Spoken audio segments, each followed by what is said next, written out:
Alrighty, so last time we ended up in Eladrian's house, but Midas, I want you to tell us in detail about what happened last session. Detail? Okay, let's see. Alright, so we start back in the mines. Nayland went down to, he went up, basically, to bring Holgrim, because I knocked him out, the session before that, on accident. Promise it was on accident. And while he was up there, everybody else was kind of, looking for the artifacts, because that's why he was down in the first place. We found a couple, weird words, and this time it's actually in common, so we can read it. We thought they had something to do with the tablet we got, but we was struggling really bad. And then eventually Nayland figures it out, and it says, jump into the water. And then he's like, oh, okay, bye y'all. And then he jumps, and everybody jumps, and Midas is like, oh, y'all are stupid. And then he jumps. And then we jump into what we thought was lava, but it's actually just water.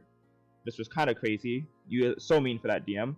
And the water was actually a very strong current, and it starts pulling us around. And eventually we get to the bottom, where dropped this off, and we saw that just some stone that was lining the riverbed that made it seem like it was red like lava, and I kind of heated it up. It was coursing, I think that's what it was. But anyways, we grabbed a piece, and when we did, this weird door appeared, and then we entered the room, and it was some funky ass door. Well, it was a funky ass room, period, because there was another parchment, and it was signed and everything with the name with the letter N. And so we was okay, whatever. And basically it was telling us to break down the walls. And so we did, and random ass shit started happening, spiders, laughing gas, and then an image of Gauntlets appeared after we hit all the walls and kind of went to a weird acid trip. Oh. And we grabbed the gauntlets, but those things was heavy as fuck, and basically we couldn't really lift them that easily besides Holgrim. We got to make fun of Zar because he was struggled. That was pretty fun. And then we saw some other stuff. There was some armor that I took because hello, Midas, the tinkerer, little tailor, of course he's gonna take it. Some overtime that Ladrian has, and Midas is probably gonna take it away from him eventually. And some paper birds, of course. And then we just go up the stairs, and as we go up, we find this cave, and Ladrian gives us a giant ass lore drop about his family. And yeah, that's about it. Damn! Well, damn. Those are some good notes you take. Amazing notes. Yeah, I know. Actually, I'll get another 5 sessions. Just depends on how you roll, my friend. That's all. Next session, I'm crossing my fingers. Yo. Alright, so you guys were able to get a long rest up in Eladrian's old family home. And the next morning is here. Waking up and looking outside, it's you guys are high up in the mountains, so you get those wisps of cloud, you guys are kind of just within the clouds, a little bit above the clouds. And what do you guys want to do? Well, while we was taking a long rest, I wanted to put one of my infusions on their new armor set I got. Alrighty. Ooh. So I was gonna get that good old armor boost so I can be the tank we all deserve. Nil's gonna take this time up in the fresh mountain air to kind of just kneel, pray to his god in the morning. Just after escaping that cave and everything that happened. He's just gonna take some time to just breathe in that cold, fresh air. Holgrim's gonna kind of give you a little bit of space, but he's gonna do the same, kind of follow your lead. So it would be a good idea to do this, being out in nature, quite like this. He hasn't experienced things like this before, so he's taking time to appreciate the view and give his thanks as well.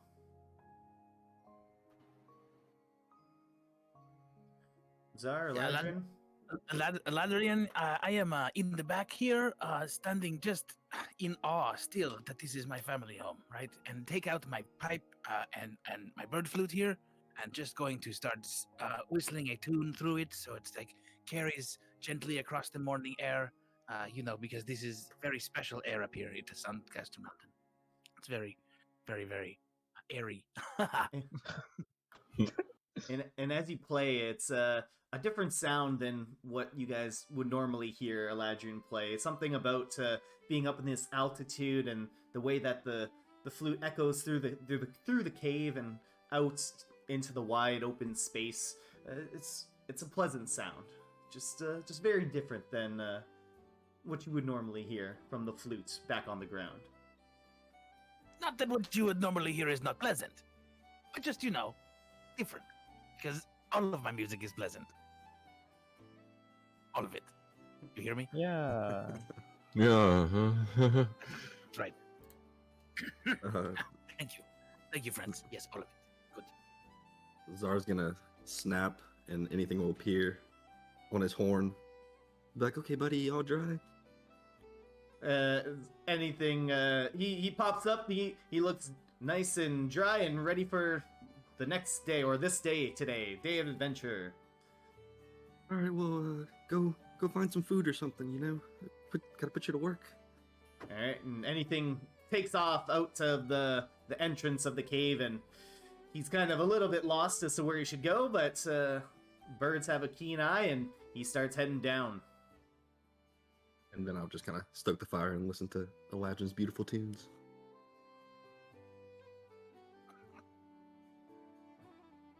Hey, so you guys take a little bit of time, maybe have some rations or something like that in the morning time. A nice bit of relaxation compared to the last couple of days, that's for sure. And what do you guys want to do? You're up high in the mountains right now. Look, And you've gotten one of the so-called treasures. Oh, so before we go anywhere, so the book, right? If I open it, can you describe, so it's 5 pages, right? Yeah, so there's 5 Okay. pages to the book, and currently there's images on 3 of these books, 3 of these pages, I should say. So on the first page, there's an image of that unique armor set that Kalinar was wearing down in that final chamber of the mine. The second page is where the gauntlets are located, and on this page, you get the image of the gauntlets, but there's also the little description underneath them as well. And that's the thing that I sent you guys. I think I sent it to you, Zar. Or I put Yeah, it you in the did. chat. And I posted it in inventory. All right, perfect. And when you continue to flip the pages, the third page is blank. And the fourth page is the image of that crown that you guys saw at the very, very beginning of your adventure. That the one dragon rider was wearing. And that's and the 5th page is also blank. Okay, cool. I was just wondering. Yeah. So the gauntlets that you guys that Holgrim's holding on to, because they're in your possession, you see that somehow the book is magically filled in more details about them. Well, I don't know about you guys, but I think we should try to collect the other 2 pages before those evil people do. Wow, Zar. Who would have thought about that one? See, I knew it was a good idea to keep you around. This is so full of good ideas. Hey man, look, you were probably gonna be like, "Hey guys, we got this item, so let's go to the town and sew something." Ooh, No, shots why? fired. He got you there. Why would I? I'll look at Eladrin and be like, "Was that a good joke?" That's good, so good, man. High five. Like, It's so funny. It was funny. I laughed. That's what qualifies as funny. So, Thank you, Eladrin. oh, you're welcome. If, sometimes people need a lesson on humor. what do you think, Dalen? What should we do? You are the leader. Leader? No, absolutely not. I'm not the leader of you. You all. I'd prefer to be a leader of a more orderly group of folks. I like to consider us all equal-minded.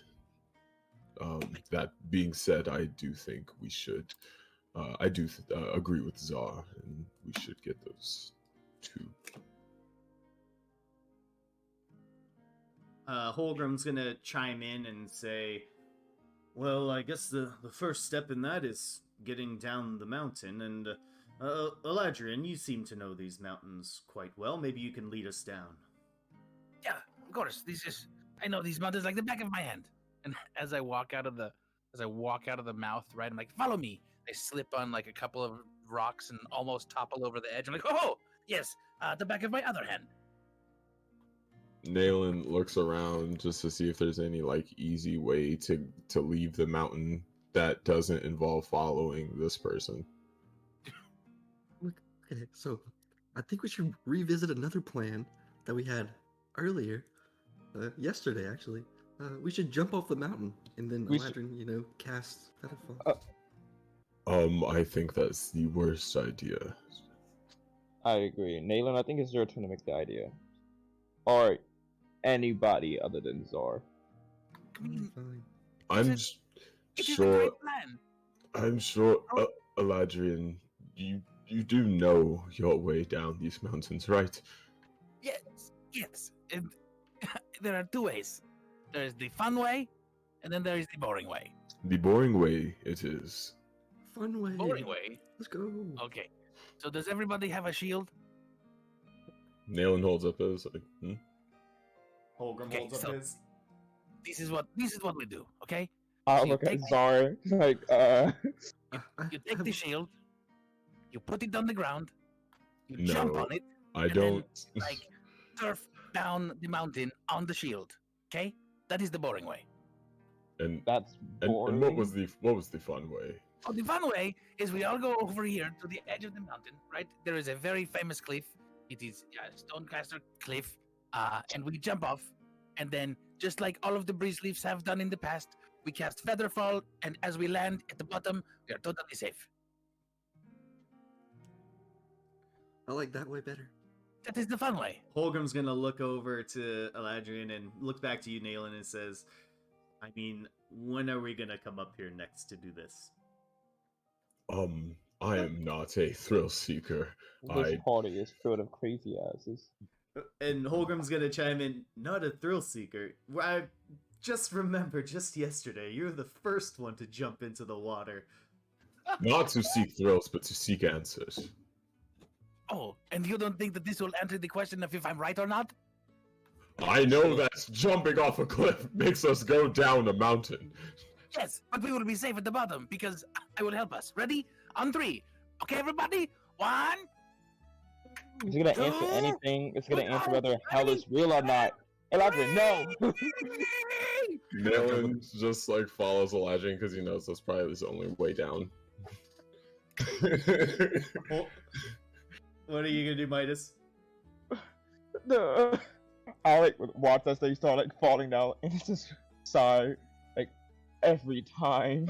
Holgrim, And I was like, Holgrim runs jump up behind after. you, jumps and grabs you, and both of you jump down together. Hold on, please. As I see the last of them, I'm gonna like topple over the top of the cliffs, right? All 5 of us are falling, and just do like do the casting and hit Featherfall, right?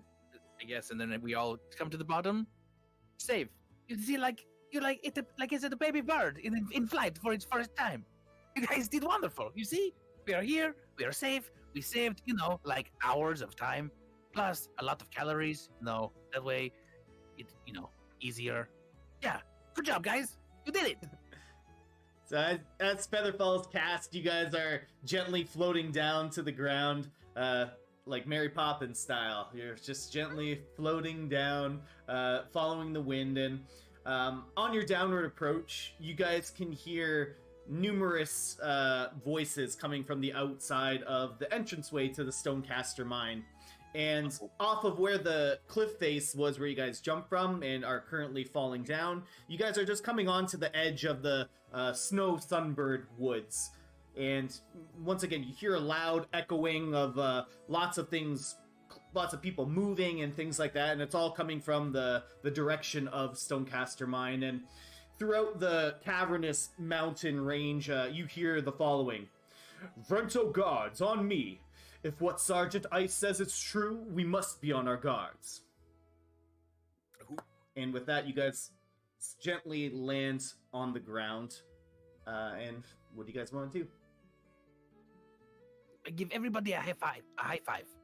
Way to go. Way to go. Yes. Good job. Nailing kind of just like very, very slowly lifts up his hand. Ugh. Like his hair just like pushed all the way up from like the air from falling. Yes, that was an experience. Yes, I know. One you'll be hard pressed to have again. Something like that. If I had to jump off a cliff one more time in less than a week, we're gonna have problems, y'all. It's okay. Okay. Look, we are the ducks. We can fly. It's okay. Who's? You got a point, man. Ducks can fly. That wasn't the metaphor when we made the name. Do I look like a fucking duck? It fits, doesn't Don't it? answer that. I don't think you want to hear the answer to that. Start walking. All right. So as you guys are walking, are you just trying to head back to Kraknar, or where are you guys headed? There's a commotion going on the outside of Stonecaster Mine as well. But you guys can also do whatever you want. So can we see those people, or can we just like hear them like in the distance? You can see them, pretty maybe like 100 or so feet away from you guys. You guys are kind of like, if you look at the world map, you guys are kind of just at the, let me bring it up. You guys are just like at the clearing where, a little bit closer, probably like, let me see, come on, poke the map. There, like around there. Okay, right on. Oh, nice. So you're kind of close to the entranceway, you're not too far off, and you can see an assembly of quite a few armed soldiers there. Do we have any reason to believe that these soldiers are hostile towards us? Well, you heard someone yell out the phrase Vrento Guards, and you heard the name Mary Ice. So, reason to believe that they might be a part of the Vrento Guard. Good point. What do you guys want to do? Do you want to, try to sneak around them? Do you even care about them? Do you want to find out what they're doing? I think we've established ourselves as allies to the Vrento Guard. Yes. Plenty. Maybe I'm sure sneaking is not necessary. Would it? Never mind. He's probably right. So we just walk up there. Let's go. Should we find out what's going on? See if they need our help? As like protectors of the city? I don't know.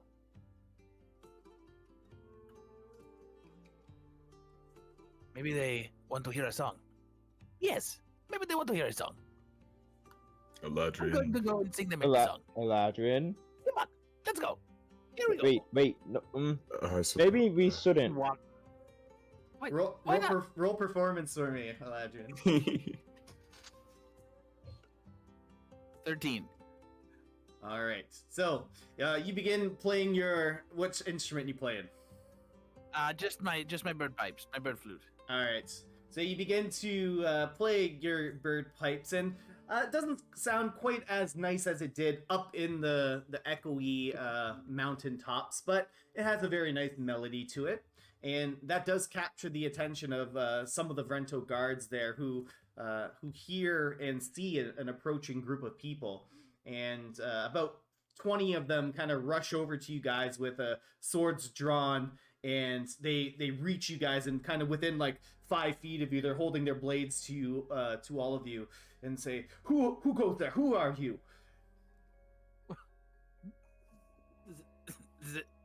I'm still playing my bird pipes. Nervously playing the the off notes and stuff as you play. Hail, we came from the mountain. I'm sorry, you are with the Vrento Guard, correct? And from the back of the crowd, you hear a voice say, stand down, everyone, out of the way. and pushing through the crowd is that familiar tabaxi snow leopard snow leopard skin tabaxi, Sergeant Mary Ice, who instructs all of her the rental guards, put down your weapons. These fine folks were heroes. They helped save me and, well, some of the miners that were down in Stonecaster Mine. Hero, why, thank you. Please, come with me. And she kind of leads you guys through the crowd of people. And then as she is leading you towards the center of what's going on, she mentions to you, well, I'm definitely glad that you guys survived whatever was going on down there. I'm sure my captain is going to want to hear a full detailed report about what happened, but I just wanted to let you know that some of those miners that you did save down there were able to make it out successfully, and we got them to safety. That's good to hear. And as she continues to escort you guys, she brings you over to a large human man who you guys may or may not recognize as the captain of the Vrento Guard. He's a large, bald man with a large, thick, black goatee, and he's currently instructing a lot of the guards to go into the mines and form groups and things like that. She escorts you all over to him, and she addresses the captain with a salute, and she says, "Captain, these are those heroes that I had mentioned before. If not for them, I fear that I would not have survived the battle here." And the captain looks over at all of you and back to Mary Ice, and he says, "Are you sure it was these guys?" It's Yes, Sergeant. Yes, Captain. It was them. Believe me. And Captain Xander steps forward and he says, "Well, I thank you very much for your service to Stellaris and to the Vrento Guard. Sergeant, let's get these fine folks on the sled and let's get them back to Kraknar. I'm curious to hear a report about what occurred down there." And without really any acknowledgement from you guys, they turn around and start walking towards the sleds, and it's a very large sled. It would look like it would probably hold like 50, 60 people on it, and there's about 4 or 5 very large elk creatures that are kind of just sitting and waiting, ready to pull this sled. You guys get on the sled. So there's like a little staircase, like a little step ladder that kind of comes off of the sled for you to be able to get up on top of it. And as you all stumble up onto this sled, Mary Ice goes up to the front and kind of instructs the driver to take us back to Kraknar. And Captain Xander looks back over to the rest of the Vrento Guard that are gathered there, and he lets them know, "Search the rest of the mine and kill any creatures that dare try to attack you. See what happened to the miners, and make sure their remains are properly buried. We will see you all back in Kraknar. The sled will be back in a few hours." And with that, a snap of the reins, and the sled begins to travel back to Kraknar. So as you guys are taking that trip, the captain sits down and discusses. It kind of looks like he can take a breath of fresh air. It seems like he's the type that, puts on that very very professional pose, but as soon as the stress is gone, he can finally relax. And he asks you guys, "Well, I heard Mary Ice's account, but she wasn't able to go deeper into the mine, so why don't you all tell me what happened down there?" Wait, you said she was a count? Wouldn't she be a countess? Ladrian, that's What? not what he meant. Oh. Okay. All right. Excuse my friend, he rolled down a couple mountains when he was young. I have jumped down many mountains. Yes. And See Captain what I Xander mean? does chuckle at your joke, Eladrin, but he also says, well, where are my manners? I am Captain Xander of the Vrento Guard, and who might you all be? Well, my name, of course, is Eladrian. Eladrian Breezeleaf of the Mighty Ducks. Captain Xander looks puzzled. The Mighty Ducks? Uh, he doesn't speak for us all. I am Midas Valder of the Golden Loom, not the Mighty Ducks. Oh, a I- prestigious member of the Golden Loom. Very, very nice to meet you. Prestigious member of the Golden Loom, whatever. Okay. Jealous. Jealousy is not a good look for you. Nayland still rests, the Church of Kellamvor. Well, I thank you for all that you do, Nayland. Gives a very subtle nod. I'm Zar Atel, of the Mighty Ducks as well. Go Ducks, quack, Quack, quack, quack. quack, quack. But yeah, we're the Mighty Ducks. Don't listen to these two. Yeah, they're part of the crew. And Holgrim chimes in and he says, "Oh, I'm Holgrim Member Forge, also of the Mighty Ducks." And Yeah. Captain Xander looks over to Holgrim and says, "Emberforge? Oh, I know your father and brother quite well." And Holgrim just gives him a solemn nod as well. Well, now that we're all formally introduced, hopefully we can all be a little bit more relaxed with each other, and maybe you can tell me about what happened down there. Well, I think our fearsome leader, Nayland, he's like a mallard. He's a good duck. Yeah. Like a mallard. Take it Oh. away, leader. I am not like a mallard. I'm okay. Nayland turns to Xander. You see, we were heading into the mines. We had heard commotion. Whole army attacking your legion. Whole army of goblins. That is, we helped any way we could, though it was a slaughter. We made our way inside the mines where we fought through countless enemies to find more of the miners inside that we were able to save, and we made our way to the bottom to scout out if any more enemies were in there.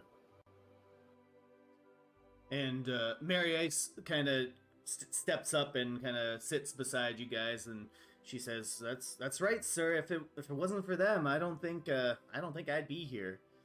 And Captain Xander kind of nods to her, and then looks back to you guys and said, "Did you find anything on the bottom level? Any other enemies?" Just plenty of zombies. Zombies. It's awful. Many undead. It's quite awful, as well as Nayland's going to look to like Eladrian and the rest of this party just a little bit, just to see, just to try. He's slowly talking, trying to see if he should tell him about our quest personally.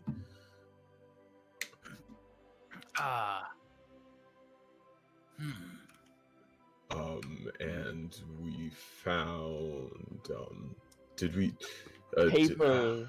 sorry, I was concussed. My memory's a bit foggy. Do any of you remember the rest? No, I think that was a pretty bad drop return. Honestly, it's all a blur. I barely remember what Eladrin was telling us, even though that's not necessarily a bad thing, I feel.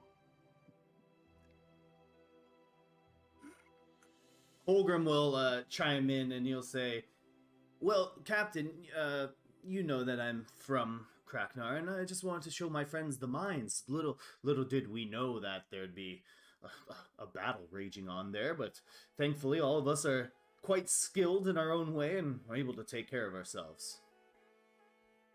And Captain Xander looks over to Holgrim and he says, "Well, I'm just glad that no one else was harmed and that you guys were able to save as many as you did. We thank you for your service, but I think Lord Polliver Stonecaster is going to want to hear a detailed account, so that's where we're headed right now, and we should be there quite soon. Captain Xander, Yes, sir. you seem very well off in battle, or have seen many battles. Do you know of anyone named Kalinor or Kazna? Kalinar or Kazno doesn't ring any bells. Are they criminals of some kind? Kind of look over to Nayland and Eladrin and Midas. I'm just gonna message him, right? And looking right at Zara, just message right into his brain and be like, no, they're not criminals. Just names you heard on the street. It's just nothing. It's just names you heard in passing. That's all. No, it was some people that my parents were thinking of adopting. That's all. Oh, well, Good one. Yes, good one. Congratulations, I guess. Yeah, I was just trying to get a background check. Make sure everything was okay. You're from Verento, so you know all the good orphanages and. Nice recovery. Very good.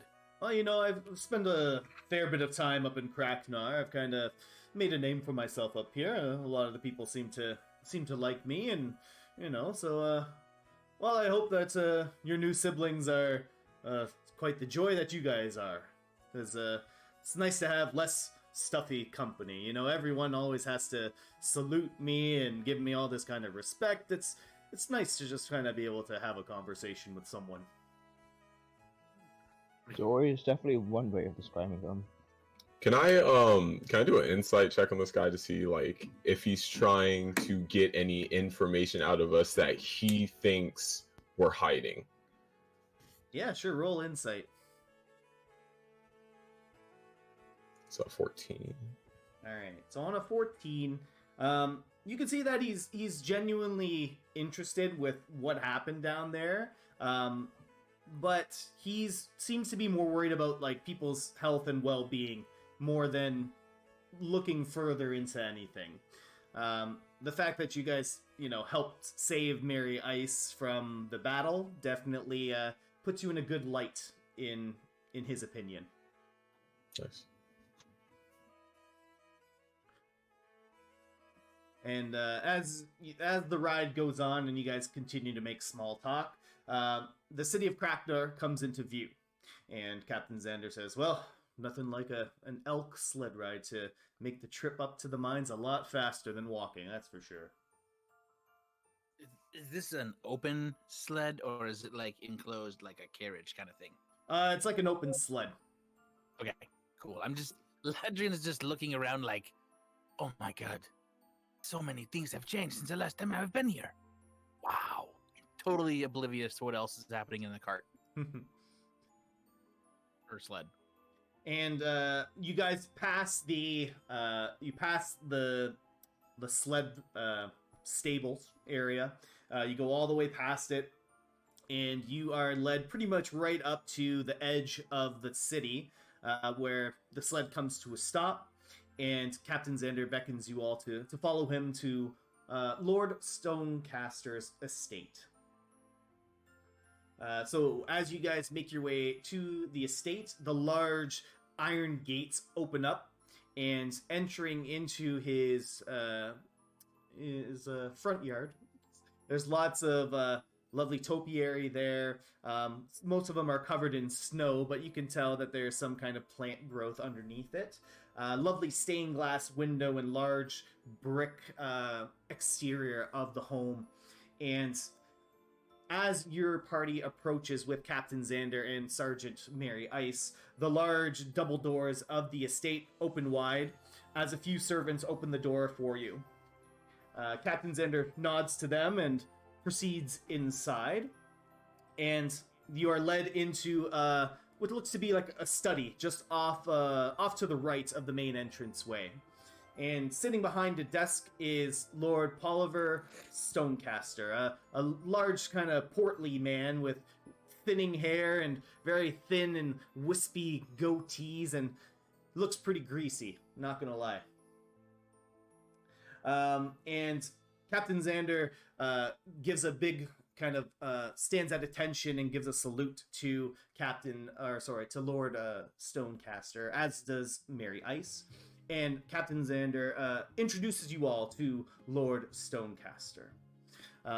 He says, Lord Stonecaster, here I have Nayland Stillrest, Midas Veldove, Eladrin Breezeleaf, Holgram Emberforge, and Zaratel. These were the fine heroes that helped Sergeant Mary Ice in dealing with the threat and the attack on the mines. Polliver Stonecaster looks over all of you and he says, yes, quite indeed. Very nice of you all to stumble into my mine uninvited. Eladrin makes this giant, huge bow, by sticking his leg way out to the side and, putting his arms flat out, and then back. Yes, Lord Stonecaster. Hello. I see at least one of you has proper decorum. Nayland will also give a very conserved kind of bow with his hands very close to his stomach. All right, no Midas one will likes also give a no one bow. likes a brown noser. Okay. Now, tell me about what happened in my mine.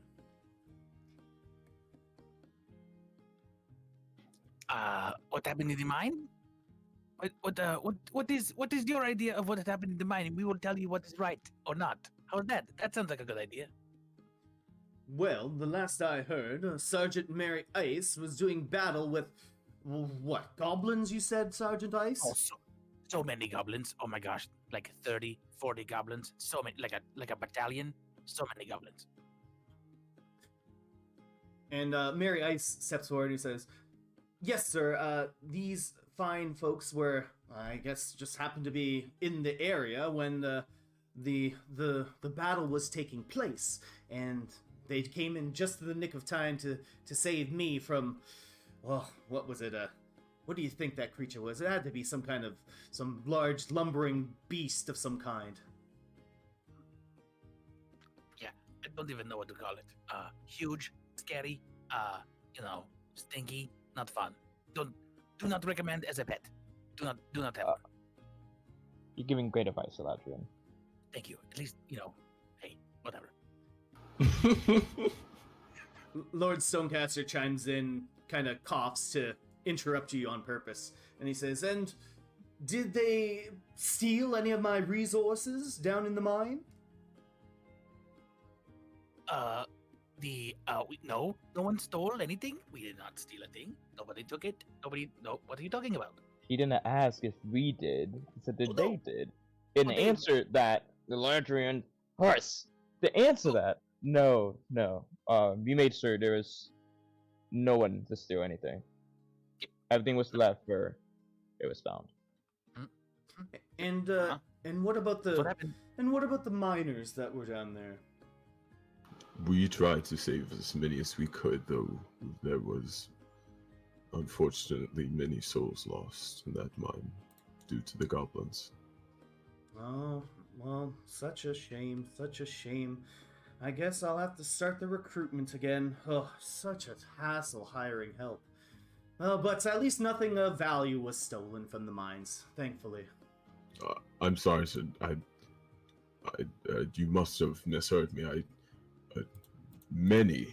There were many bodies covering the floor of those mines. Lord Stonecaster kind of stands up and kind of waves you off. Yes, I heard you. But, you individuals need to be commended for your initiative. You guys perform much better than the Vrento Guard over here. How many members did you lose, Mary Ice? And Mary Ice just kind of looks down to the floor and says, well, I wish we could have protected the mine better, sir. We did lose quite a few members of the Vrento Guard. And Polliver says, oh, see? Good help is so hard to find these days.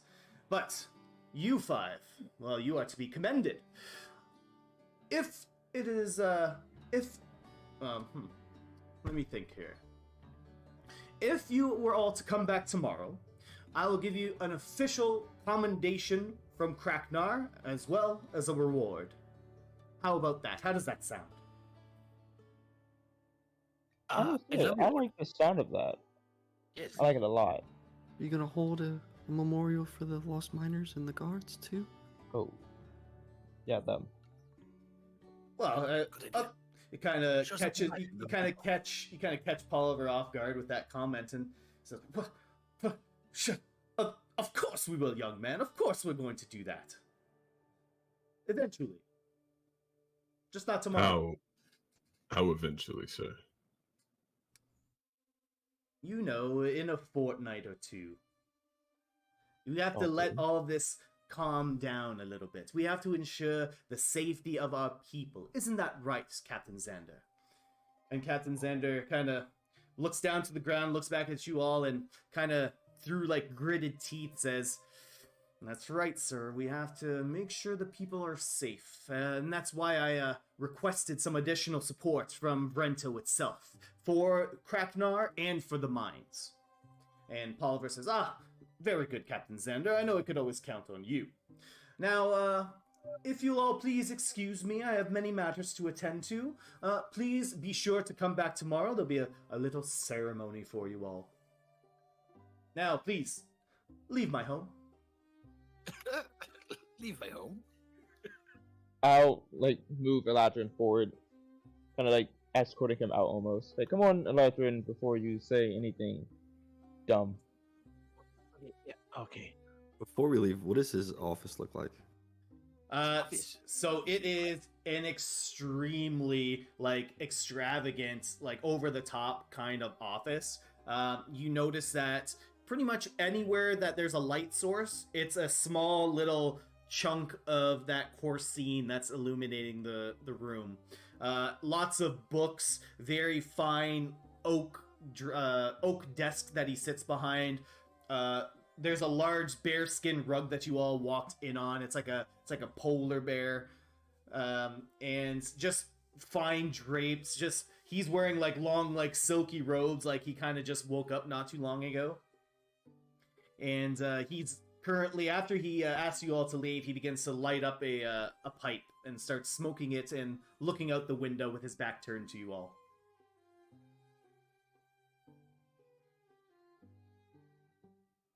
He's back tuned to us. No, never mind. I'm not gonna do that. His servants come in and open the doors behind you and are waiting for you all to leave. We'll see you tomorrow then. Do you guys validate parking?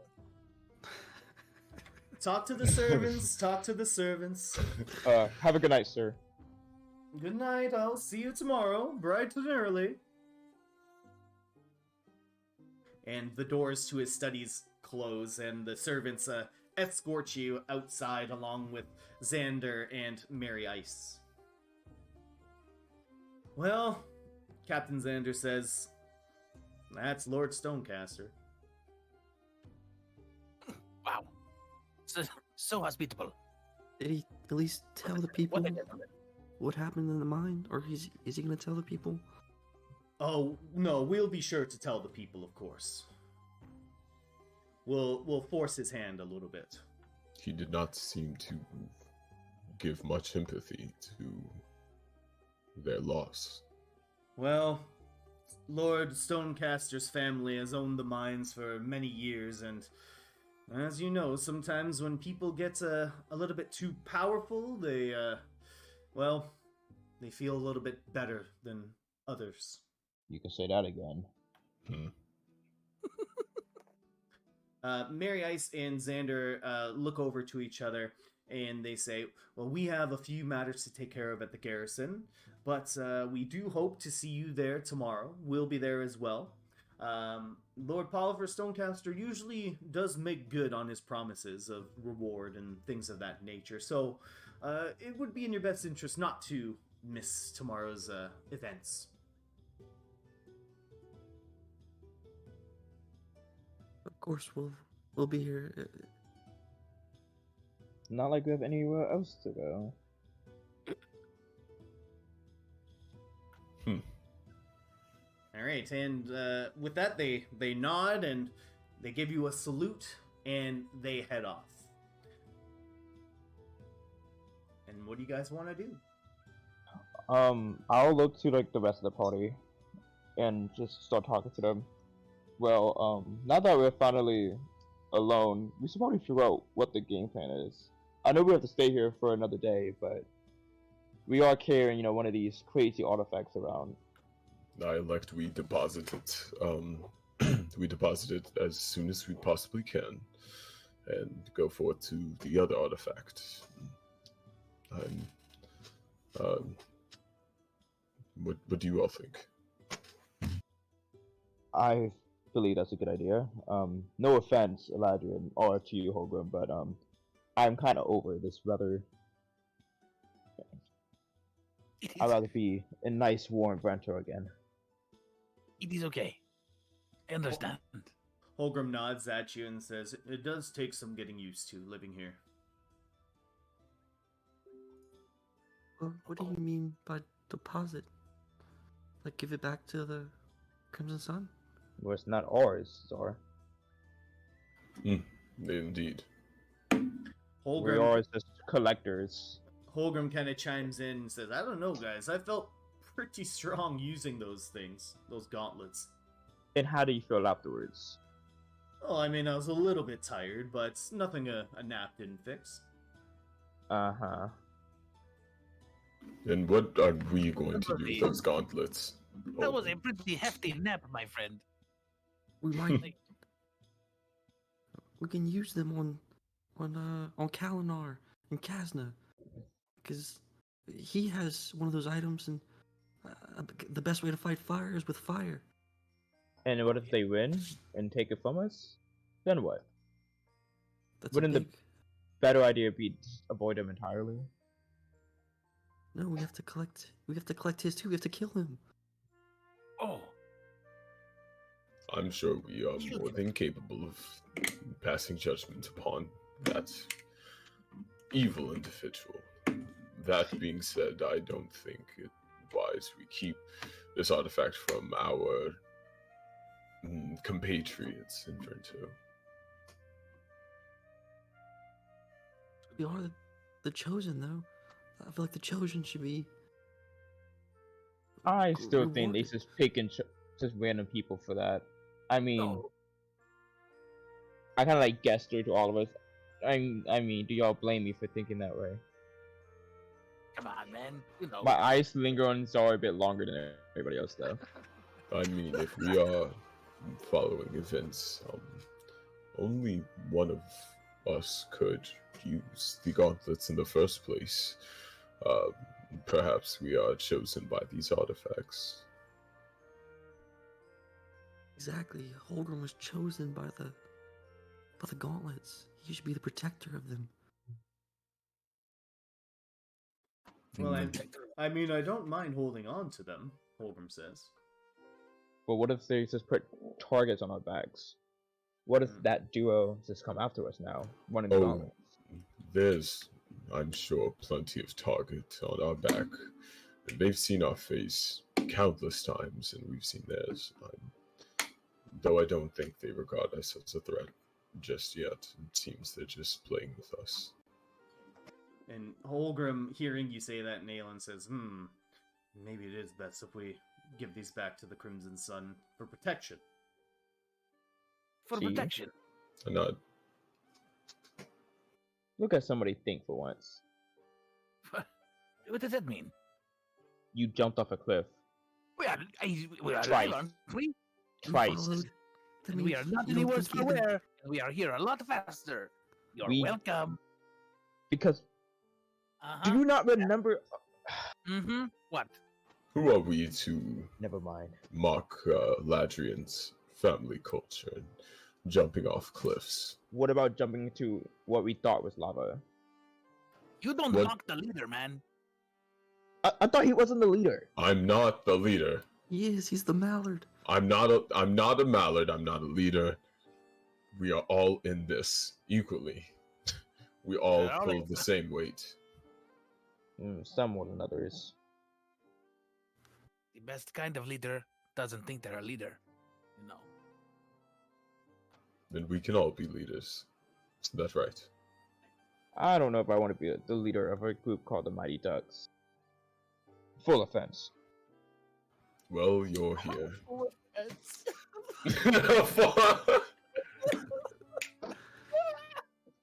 See, Midas, sometimes I think you're mean because you actually like us all, and you're just like afraid to show your feelings. It's Aw. okay, man. You can keep thinking that, Zara. I will. I'll keep thinking it until I break down every wall, and you love me. Please, let's not talk about breaking down walls for at least another day. Well, if we have those gauntlets, we can break down a lot more. Ooh. There is logic in everything he's saying. Oh, I wouldn't go that far. Um, Do y'all not remember him waterboarding his own book? Yeah, Or, he's being an you know, asshole. Any moment when he's talking to the book, that's not very logical. Olive. that, Go ahead, sorry. that being said, we are leaving into a different environment. Would we like to, I don't know, suppose, get better equipped for the warmer climate? You mean like, flip-flops and shorts? No, I mean just Flip-flop? lighter clothing for What an generation area are you not to living come. in? But lighter clothing for hotter weather. Oh, okay. As long as the ladder is not wearing flip-flops, then I think that's a fine idea. But not necessarily flip-flops, though. Would we like to do that here in Vento? I believe Vento might be the better choice. I could give us a couple deals. Agreed. So we still have to walk down the mountain, so it's gonna be cold for a little longer. Oh, you just had to remind me of that. And Holgrim kind of chimes in and says to Nealon, Kraknar's not really known for their summer attire. It's mostly cold up here all the time. They don't really sell shorts and sandals. Nobody should sell sandals. I would never in 1,000 years wear shorts or sandals. Finally, someone with taste around here. Just like when the Ladrian suggested we were windbreakers. They are incredibly effective. And out of style. What part of you not get? They break the wind. It is in the name, my friend. It is very smart. Look that at person them. who did You the telling me marketing. you aware that? Yes. I don't know a It- single tailor who would It is either disrespect to himself and make one. It is either to wear the windbreaker or be the one who breaks the wind. And on that note, my compatriots, let's head to Vento. Oh, we have to collect our reward in the morning. We're staying one more night. Oh.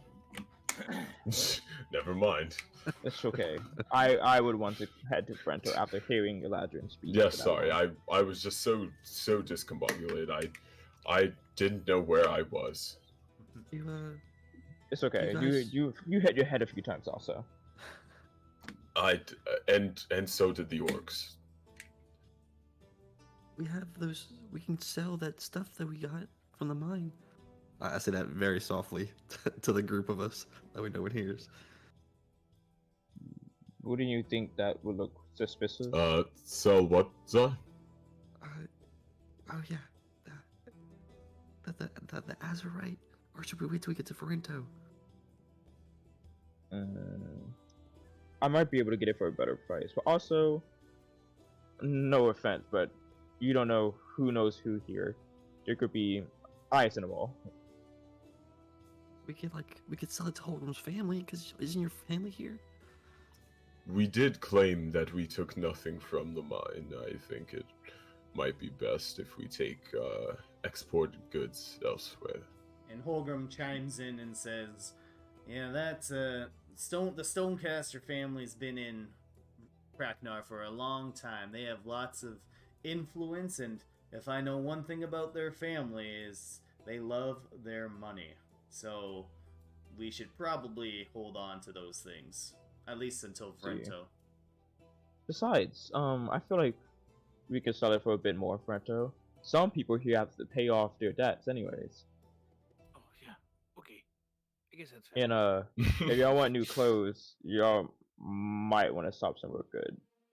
I have enough clothes money, and he kind of like counts out like just a few gold pieces in his hand. He's like, oh, just I think Enough for a sock, maybe.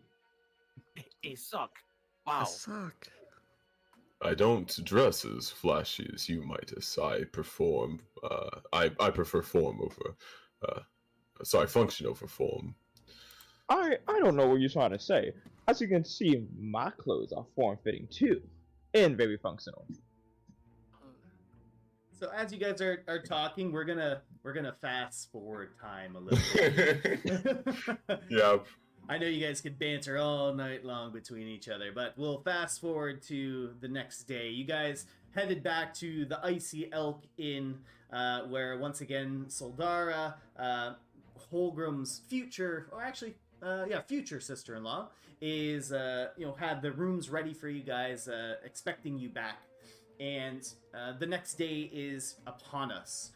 So as you guys wake up and are going to head back to Lord Stonecaster's manor, you guys see, as you're approaching the estate, that there is a moderately sized crowd of people gathered outside of the Stonecaster estate. All of them are kind of waiting in silence. They're kind of little chatterings amongst themselves, kind of like, oh, what's going on? What happened? What's happening at the mine? These are all those kind of little quirps that you hear as you're walking through. And you guys notice there's Captain Xander and Lord Stonecaster standing on a stage that's in front of the gates of the manor, and it's elevated a little bit above the crowd. Captain Xander sees you guys approach and motions over to Mary Ice, and she runs up to you guys and beckons you over to the side of the stage. Circling around the crowd, you see a mixture of emotions. There's some people with some smiling faces. There's others that are a look of worry about their families is really just painted on their faces. And some are just very uneasy and scared about all the rumors that have been taking place. And as you guys kind of stop just at the side of the stage, Polliver Stonecaster addresses the crowd. Fine people of Kraknar, I know there has been great concern about your families, and unfortunately, I must be the bearer of ill news. There was an attack at the Stonecaster mine, perpetrated by a number of savage monsters. Many of the lives of our precious friends and family were lost. There is no word in common that I know of that can express the sorrow that I feel. But there is a sliver of good news.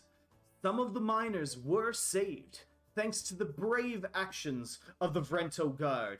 And Polliver Stonecaster gestures over to Captain Xander and Mary Ice, who nod to the crowd. And as well as a group of adventurers who recently came to Kraknar. And Polliver Stonecaster continues to address the crowd and is speaking to them as Captain Xander walks over to you guys. And he says, we're going to introduce you all to the crowd. I didn't really take you seriously, but is the Mighty Ducks is that your group's name? Yep. No. Sure is. It absolutely. I'll That's look at what we're Eladrin sticking as with. soon as he says yes. That's It is what we're sticking absolutely with. us. We are the Mighty Ducks, known far and wide. Quack, baby, quack. Quack. Alright, Quack. we are not cracking. Holgrim also says, yep, we're the Mighty Ducks. And Captain Xander looks over to you, Midas, and says, well, looks like you got outvoted, Midas. And then he turns back to the to the stage and to the crowd. And then Polliver says to the crowd, Captain Xander, will you introduce these adventurers to the fine people of Kraknar? Xander steps forward.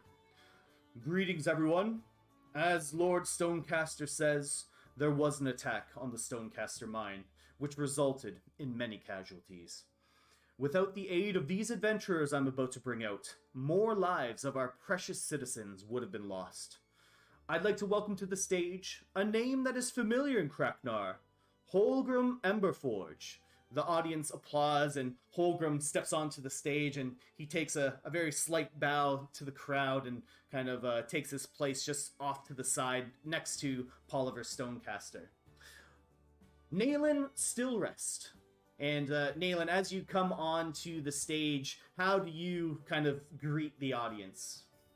Naylin will just kind of just like look at everybody and give kind of like a very small bow and then a small wave, and then just like start walking over, not really knowing what he's supposed to be doing on the stage. And you hear the crowds kind of clapping for you. Like it's not like an uproarious round of applause, but you hear some people like clapping their hands. Zar Etel. And Zar, how do you greet the audience? First, I was like going up the stairs with all the eyes on me. I slip and fall. Oh, jeez. And then give like Naylin a looks the other way, bro. shy wave, and I kind of just try to hide behind Naylin and Holgrim. Eladrian Breezeleaf. How do you introduce yourself to the crowd? I do like a double pirouette coming out. I'm like spinning around, and in this spin, I grab my bird pipe from my inside pocket and just start playing a very quick.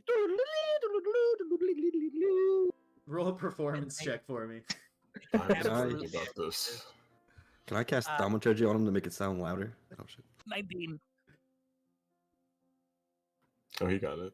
What'd you get? Yeah, 19? 19. All right, you play and with Zar's thaumaturgy acting in the background, your flute becomes like a booming instrument, but lovely notes are coming out of it, and the crowd starts applauding, and some of them are turning and kind of whispering to each other, and you can kind of make out that they're kind of mouthing your last name, Eladrian. They're mouthing Breezeleaf.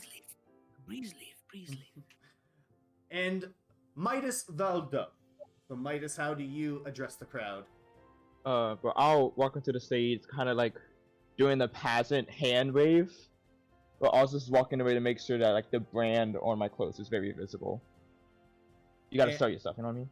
And you see some people kind of like point fingers and kind of like squinting their eyes, looking at the emblem, and it's like, ooh, golden loom, ooh, golden loom, ooh. And Captain Xander stands in front of you all and says, "These brave adventurers took it upon themselves to quell the invading threat at Stonecaster Mountain. For their heroism in the face of danger, we would like to award these adventurers with 150 gold pieces in thanks for their service." The audience begins to clap and kind of cheer for you guys as Mary Ice hands to Holgrim a small chest, and you can hear it in Holgrim's hands. It's as he kind of shakes it, you all can hear the clattering sounds of gold inside. And Captain Xander continues, "When we learned of the attack, we immediately reached out to Vrento, asking for additional guards to protect Kraknar, Stonecaster Mine, and the citizens of this fair city. For more information about what transpired at the mines, please come to the garrison. We will speak to you there. But let us take the time to remember our brave Vrento guards who gave up their lives protecting Kraknar. And let us thank these brave heroes known as the Mighty Ducks." And the crowd Midas begins will cringe a little bit. the crowd begins applauding and cheering you guys, and it kind of lasts for about like a minute or so, and some of you feel a little bit awkward kind of standing up there receiving all of this praise and cheer and attention, but some of you are reveling in the attention. We know who's reveling in the attention. We are so reveling, bowing left and right. Yes, thank you. Oh no, like having our hand out, like saying like, like come on, bring it, but like yes, but saying no. It's okay. Pretend. Midas would be smiling very widely as he like also kind of like bring the attention to him, like yes, it's me. It is the Midas. And as the applause begins to die down, you guys can see from up top of the stage, large groups of citizens are peeling off of the crowd, and they appear to be heading towards the Kraknar garrison. And as the crowds are beginning to disperse, Captain Xander guides you all off the stage as some people come up to all of you and like grab your hands and kind of shake it and say, "Oh, thank you for saving the mine. Thank you for saving the lifeblood of this town." Blah blah blah. And as you guys are being approached by all these people, and you guys are pushing your way through the crowds back to wherever you might be headed, a familiar face greets you. Zanel from the Crimson Sun stands before you with a young, unique-looking Harangon woman beside him, who gives you all a large smile, revealing her slightly enlarged front teeth. Then they both approach you all, and Zanel says, "Well, it appears congratulations are in order. You're all making quite a name for yourself in Stellaris." And some of the crowd is still around you, patting your back, shaking your hands, giving you just numerous thank yous. And Zanel says, looking around, "Perhaps we should go somewhere a bit quieter to talk. Let's head to the Icy Elk Inn." And with that, we'll take a quick break. Oh man. I wonder who that is. Let's go, Zanel- babe! Oh. Let's go! Let's fucking go! He's I am here. so She ready. made it. I'm so ready for this. It's crazy. The whole time I was like, "Really? How? Who?" We are the Mighty Ducks. We God. are ready now. Mighty ducks. Let's go. God, his eyes like twitched when he said that. I love all the pictures of the ducks. So that's at me. No, because when Nayland first heard it, he was like, absolutely not. And he was like, you know what? If it makes Eladrian happy. Mallards are cool as fuck, man. The mallard. Listen, fam. Nayland. Nayland has never in his life associated himself with a mallard nor duck. Like Same. mine is like his own wings at home. You know, he's like these are the Yeah. wings that I made. They are different. I made. I like The how duckling. I like how we talk for a very long time. How we can all talk in our character voices to each other. Yeah. Best part. Oh, we're supposed to be taking a break. All right. Yeah. We'll come back in about 10 minutes, okay? Aye, Cap. Excellent. I'll get a snack. All right. I'm ready. I have my toaster strudel. I'm ready to go. I'm ready. I'm ready for a I'm so promotion. ready. It's crazy. I was born ready. Maine, you ready? Oh yeah. Alright. So Real you quick, guys... Oh, go ahead. Oh, Go sorry, ahead. sorry. Go No, for no, it, no. go for it. What's up? The guy that's introducing us to this new person, that was the guy that, like, we met that led us into the cave.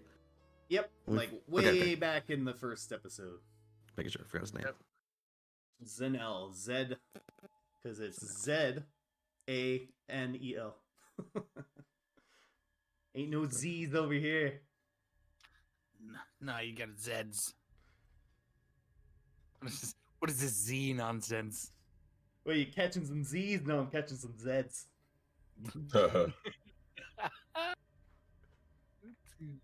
Alright. So you guys follow Zanel and this woman into the Icy Elk Inn, and you head inside. Soldara sees you all enter, and she gets the attention of all the patrons currently there.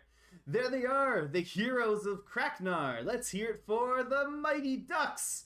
And the patrons raise their drinks and give like a very half-hearted cheers and drink their ales as you all continue inside. Whack, whack. I'm never to get used to that Quack, name. quack, quack. And Quack, quack. Soldara looking around so at the not so enthused crowd, and she says, "Next round's on the house!" And everyone's like, "Yeah, woo!" Yay! I'll remind you all, this is not a time of celebration. There were indeed still so many losses in that mines. Oliver doesn't even seem to care. So you all begin to kind of take your seats at a nearby open table, and Zanel will say, well, we just got into the town and we saw the crowds. Please tell me what happened, about what happened in the mine. Oh, wait, but before we get into that, I wanted to introduce you all to Corey Riviani. And Corey, I want you to describe your character.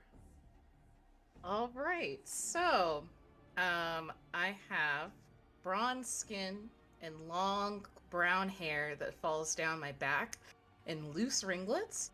And my bangs in the front are dyed crimson red. And they're the same color as my eyes, which appear my eyes are a bit darker, like a darker ruby. And I look very warm and inviting as I just take in, all the group of heroes in front of me.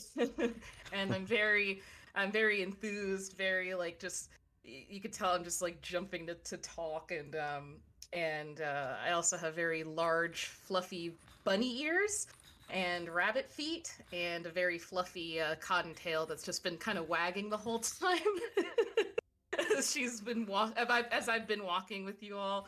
And I'm wearing a long red dress, red skirt, with a cream-colored blouse. The short sleeves are pulled down to expose my shoulders as well. And that has a red corset over it, and then the skirt. This is amazing. Yep. And I say, oh my goodness, it is a pleasure to meet you all. I'm so excited. Excuse me, I can hardly contain myself, but please, I've been dying to hear more about your escapades. I've been told so much by Mr. Zed over here. He's just been telling me all about you guys. And Zanel will kind of chime in and say, I actually heard about Corey from Paladin Gurum. And Zanel will nod over to Holgrim. And Zanel will continue, with the threat of monsters increasing, we needed to find more people to help aid in saving Stellaris and stopping the Crimson Moon. Gurim mentioned that he had worked with Corey in Valakin before and has seen her magical prowess in action. He spoke highly of her as someone who could help our cause. The Grand Master had mentioned to me that your group was heading towards Kraknar in search of one of the treasures of the Overlord BARANOS. On my way up here, I passed through Valakin and talked to some of the villagers. They told me about a group of adventurers that had saved their town from gnolls and even a were-hyena. These heroes didn't even accept the reward offered to them by the villagers. Instead, the villagers used the gold to support the families of those who had lost someone in the attack. And I met Corey there in Valakin. She had been away from the town during the attack, but after speaking to her about what had been going on in Stellaris, I invited her to join our cause as one of the chosen. And now, we've come into Kraknar, and your group has been christened the Mighty Ducks by a captain of the Vrento Guard. And you guys are a bona fide, identified adventuring group. And I can't believe that you're able to stop those monsters down in the Stonecaster mines and even save some of the miners themselves. Now that you guys are recognized, people are going to hear about your skills and even reach out to you, hopefully to take on these threats of peace. And as we know, these creatures and the Crimson Moon are somehow connected. Whenever we see these foreign, hostile creatures, traces of the Crimson Moon are left behind. But this time, I get the feeling that it was all of you that came out on top. Please, tell me about what happened in the mines. Yes, tell everything. Oh, to tell a story. My most favorite things. So what has happened in the mine? So much. We've explained this 5 or 6 times now, right? So what has happened in the mine, guys? We go down the first time, and we get to the first level, and we see all these things. And then we there were some goblins and a lot of bodies at the Goblins? Bodies, ooh. Mm-hmm. People were. Then there was these they were coming in. They were going out. There was these people that must have been like a brother and a sister or something. They were like wizards, and they vanished. And they came and they gone.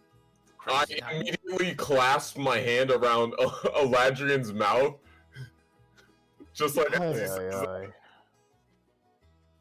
I think that might be a good idea, Nayland. We don't want to advertise too much about what happened down there. And then I just like let him go. And I'm just like, So and then yeah, so Eladrian, uh, perhaps the storytelling should be a bit more obscure. yeah, maybe I leave the storytelling to someone else.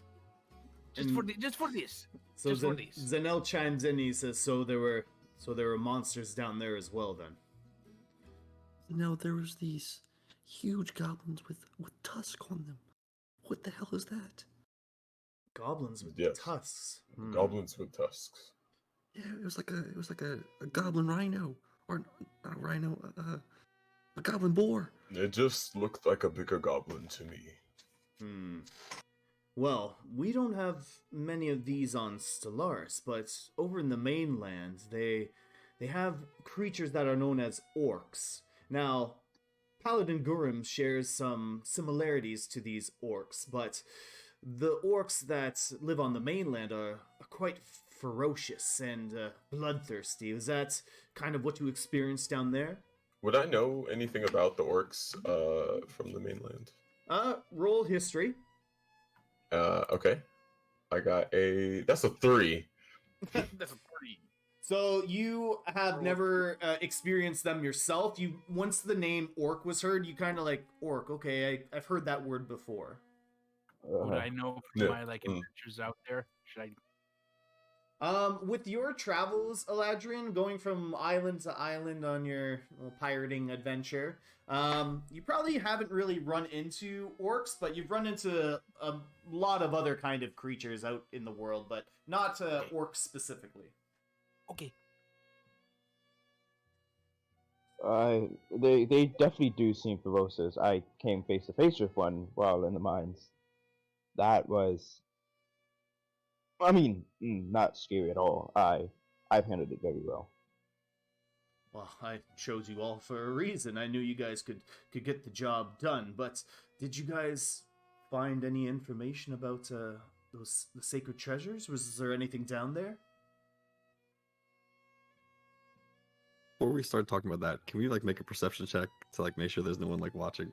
Yeah, can we do that? Yeah, sure. Roll group perception if you guys wanna. Nice. Oh yeah, Perception! Hiya! I'm gonna carry us. I got my passive perception. I rolled it. This is Corey's first roll. Yeah, baby. I am not Let's gonna go. carry us. All right, so looking around, you guys, everyone's kind of just really engrossed in their drinks and kind of talking about the events of the crowd, the gathering that Poliver Stonecaster and Captain Xander were discussing. So no one really is paying mind to your group. You might get the odd glance every now and again, but I feel like that's more in admiration and maybe a little bit of curiosity that these heroes are just kind of chilling in this pub. All right, so kind of seeing that, I'll kind of take the book out and kind of open it or show them the 2 new pages. And I'll show them the first page with the armor and be like, this guy named Kalinor, he was wearing this, and when we saw him, the book just kind of drew it in there. And then I'll kind of flip over to the next page and show the gauntlets that Holgrim's wearing, and yeah, let him see that. So Zenel kind of lets out a really big sigh and he says, "So they found another one, have they? But Holgrim, you're able to wear those gauntlets?" And Holgrim kind of looks down at his gloves and says, "Yeah, they kind of feel pretty good. I feel pretty strong wearing these things." And Zenel says, "Well, be careful with those. They have an immense destructive force if the stories are true." Oh, We've witnessed it stories are true. firsthand. These stories, do not have any doubt in the stories of these gauntlets. Anything you heard, I'm sure, is not even close to what actually they are able to do. Oh, well, thankfully they're in our hands right now. But nah, the fact that the Crimson Moon has two of these items does not bode well for us. Do you know does the name Kalinar and Kazna ring a bell to you at all, Zanel? Well, the names do not sound familiar. Was there any, like, can you describe them to me? What did they look like? Well, one was like he was a dwarf with like gray skin and crimson eyes, and then the other one, she was. How do you describe her, guys? I don't really know. Scary. I only saw her for a second before she just like disappeared into nothing, like a poof. Yeah, she like froze us, and then she was like commanding zombies of the mine, like the miners. It was crazy. I believe her name was Kazna. Kasna, Kalinar. And you said, did both of them have crimson eyes? Yes. Yes. As far as I could tell. Well, from what we know, anyone bearing those crimson eyes has a direct bloodline connection to the Overlord BARANOS. When they mentioned someone named Mother. Yes, we have heard of Zilthana the Mother before, and, well, I guess these must be her offspring. Zilthana? Yes, Zilthana the Mother. Can you tell us more about her? Well, from what we were able to gather, she is quite... She's quite up there in her years. She is quite old. But, from what we were able to gather, Zilthana was actually the only true-born heir to Overlord BARANOS directly. Zilthana the Mother has a very unique physiology based on her mother.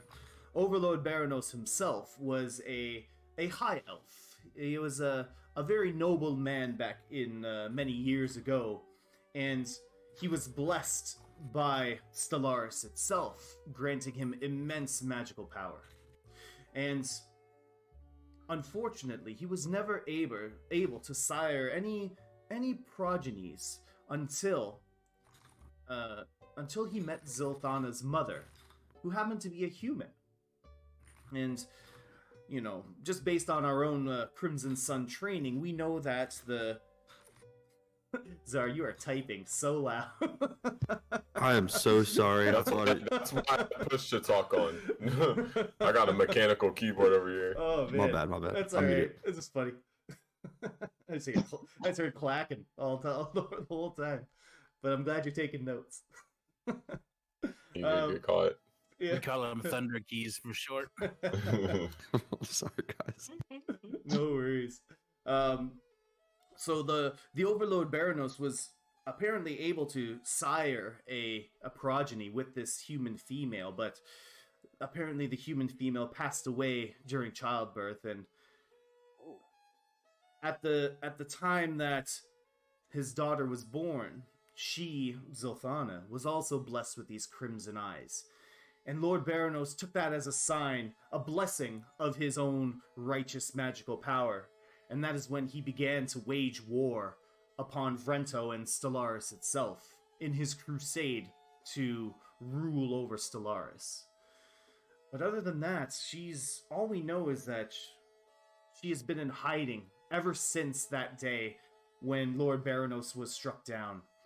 We haven't really heard any movements from her or the Crimson Moon for hundreds of years. Only very recently did they start to become active again. And unfortunately, that is all I know of her. I do not know what she looks like. I only know that she exists, and that her name is Zilthana the Mother. At least that is what she is known as. That's comforting.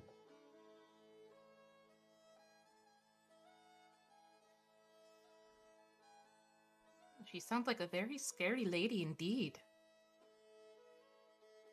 Well, I mean, I have to ask our brave mighty ducks here. It seems like all of their forces are quite formidable. We are the most formidable force. There is I not mean- another force as formidable as us. She did stop us in our place. That was a bit embarrassing. Yeah, Mice was the scaredest of us. I was not. You were shaking in your boots. I wasn't thinking it. I couldn't even move. I'm just Exactly. laughing at them. Shaking my boots. Do you remember this? Weren't you too drunk and puking all any? Never mind.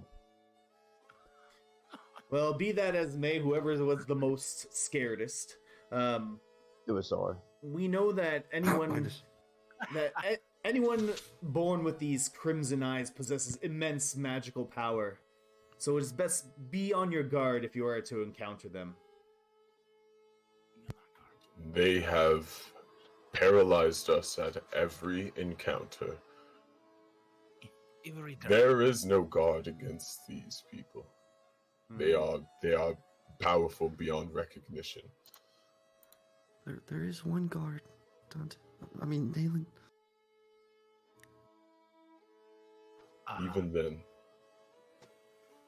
Even then, his sister was able to.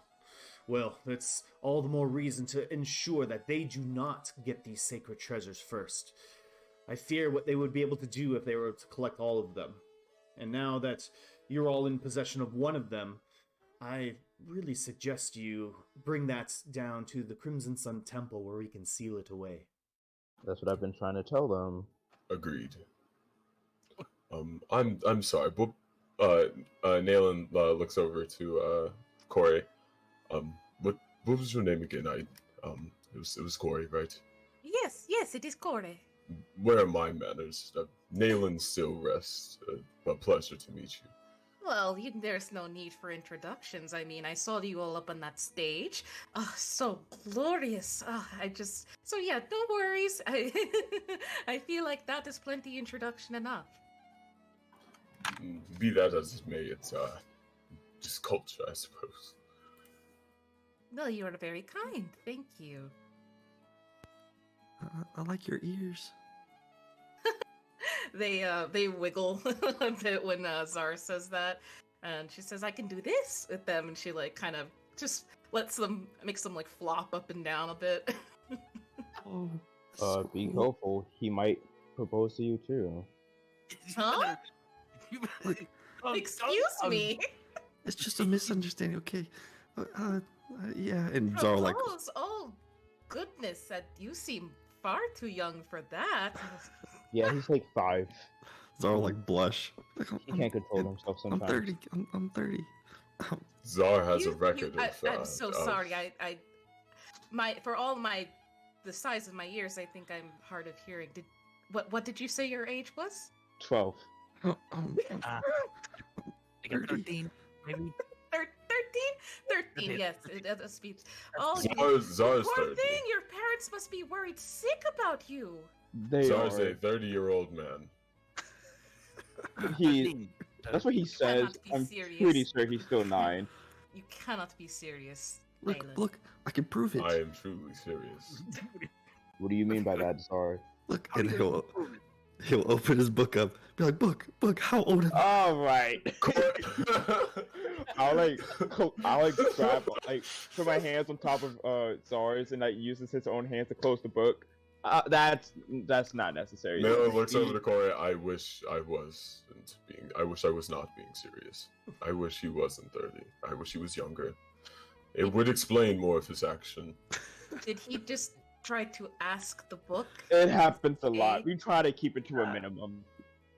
Well, Right. I I believe try to it or keep it not, to a minimum. I've seen far stranger things. And she kind of touches her tattoo, which I forgot to describe. She has a tattoo that covers most of her right forearm, and they kind of look like dark crimson flames, that rise up. But yeah, she Rad. kind of touches it.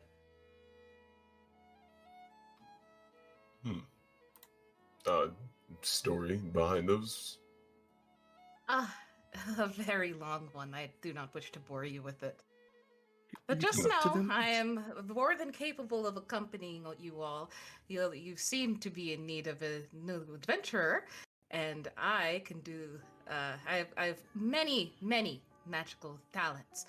Zanel will chime in and he'll say, and that is one of the reasons that I asked her to come along. I wanted to know if you guys would be willing to take her into your group and continue on the quest that we gave you so long ago. Would it be okay if we had a Mighty Duck meeting? We Sure, need to talk about quack away. We need to talk about We the do door. not crack. Yes, that. Yes, we have. We all like go in like a little huddle, Scooby Doo style. I waddle over there. As they leave, Corey also kind of calls out to them like, "I can cook. I'm a very good chef." She can cook. Do you Like a think cat that those did spirits will actually allow her to change still the- hear us? Guys, that seals the deal for me. She can cook. Nothing else matters. What are we going to do? Eat these rations the rest of the life? No. We need whatever else is just a bonus. She does seem positive, and I do think she could aid us. I don't see why not. Plus, I want to know more about those flames.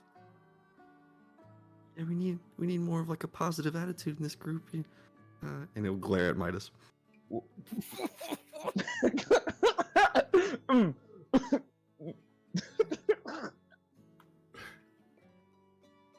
Minus your silence is deafening. That being said, I do think we could. I do think we could use. Welcome to more the size. group. Yep.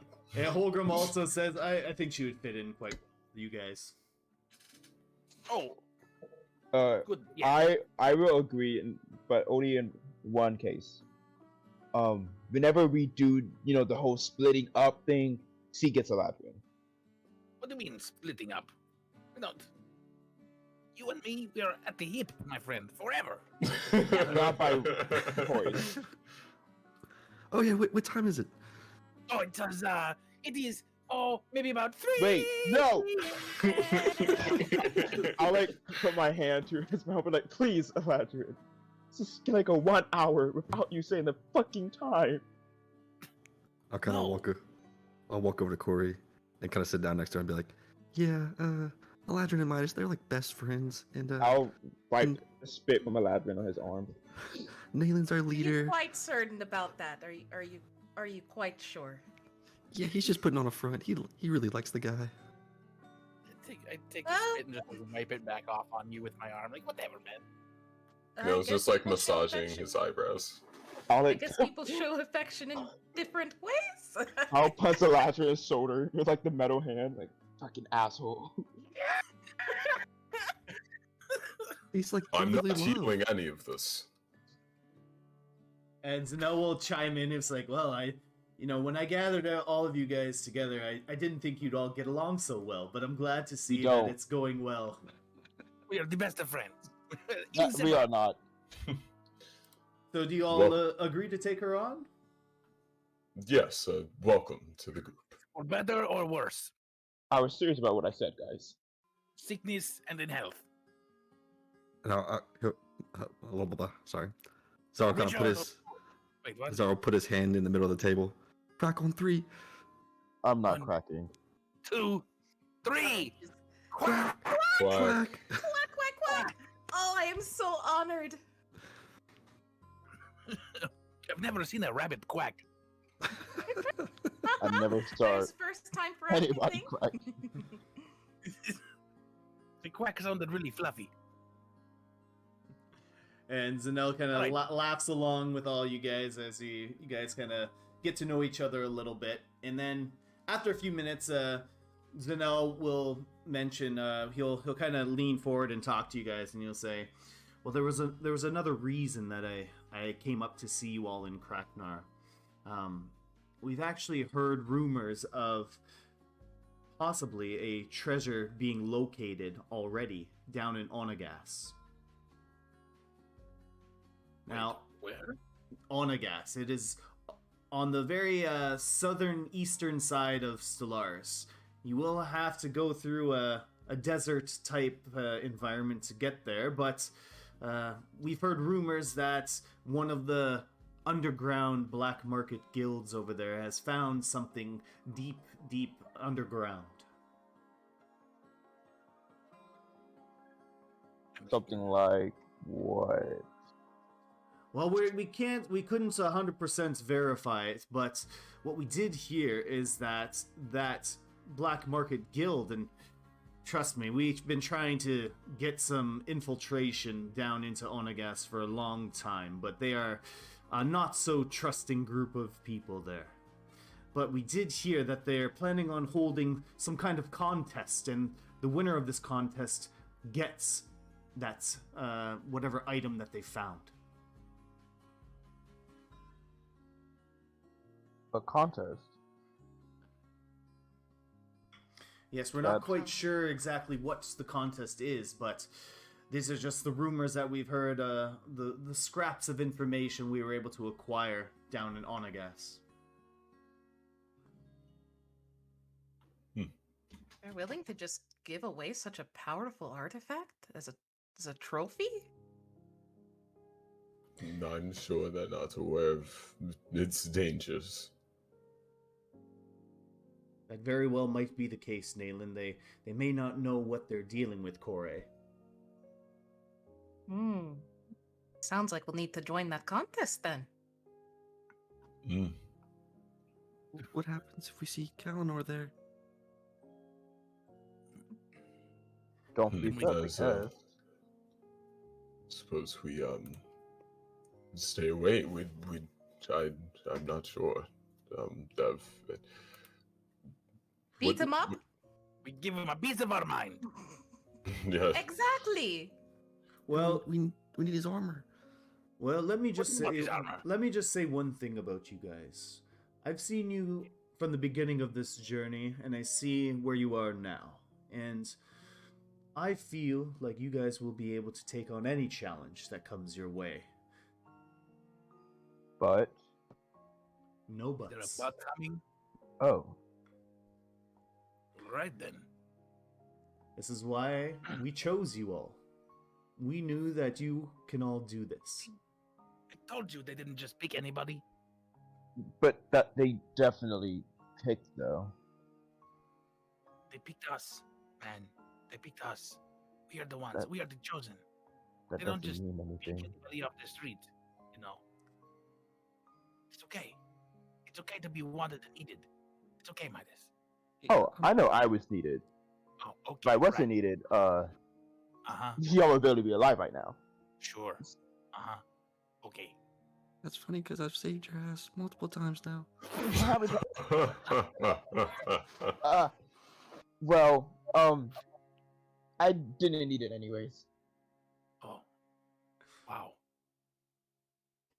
And Okay. I maybe I should also mention in Vrento, there's been quite a bit of a stir since all these monster sightings have happened, and as you can imagine, the Vrento guard is stretched a little bit thin. And the citizens of Vrento have decided to form their own militia and take up arms against any of these monsters that they might find. And they're always looking for volunteers, and it's a good way to make a little bit of extra coin if you are in need of making some money.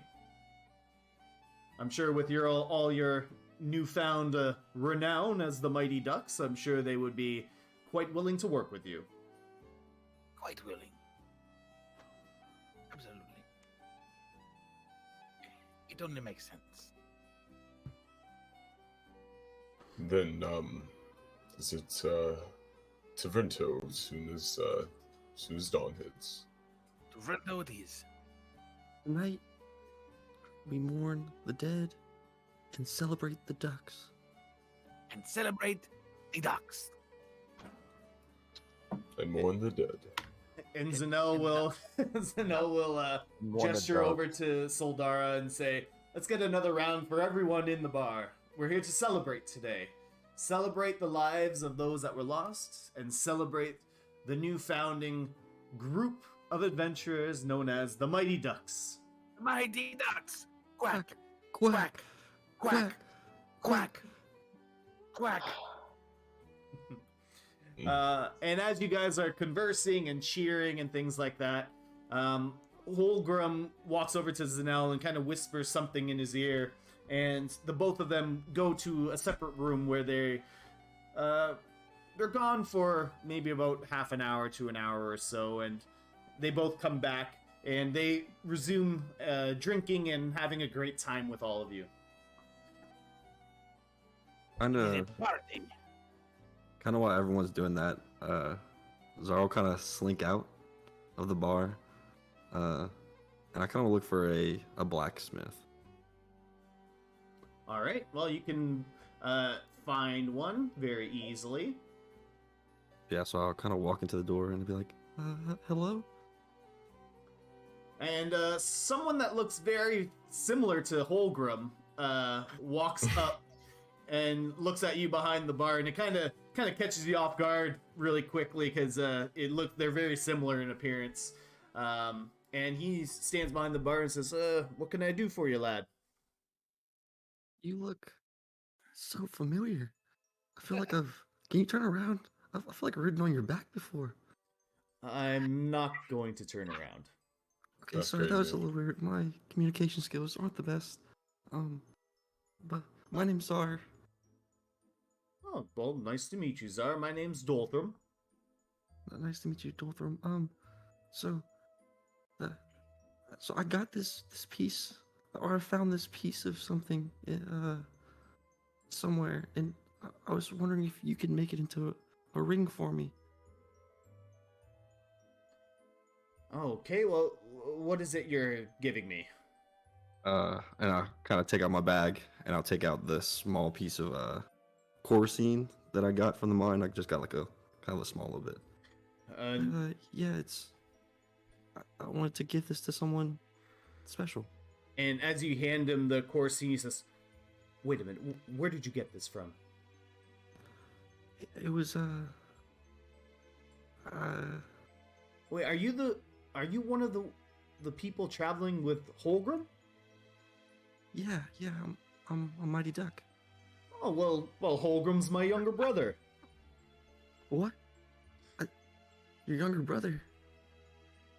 Yeah. That's, he's one of my best friends.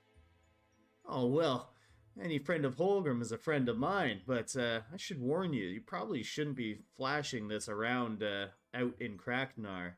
Poliver Stonecaster is a bit uptight when it comes to his Coruscene. It's the main bread and butter of the city, and the mine especially.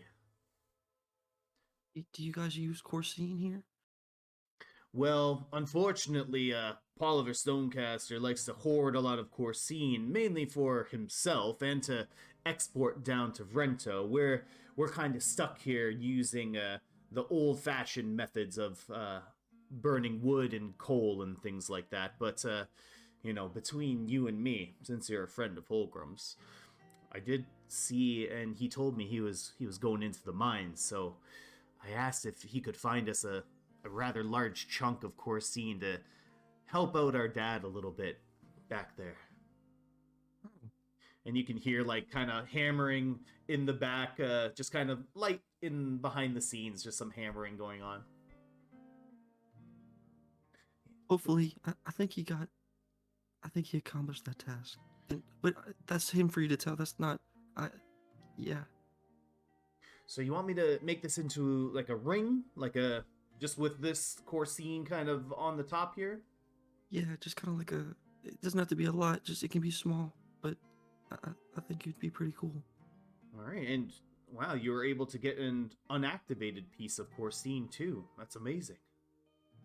Well, is it? You can have the rest of it. Well, I'm sure in the mines, did you see what was lighting up those torches in the mines? Yeah.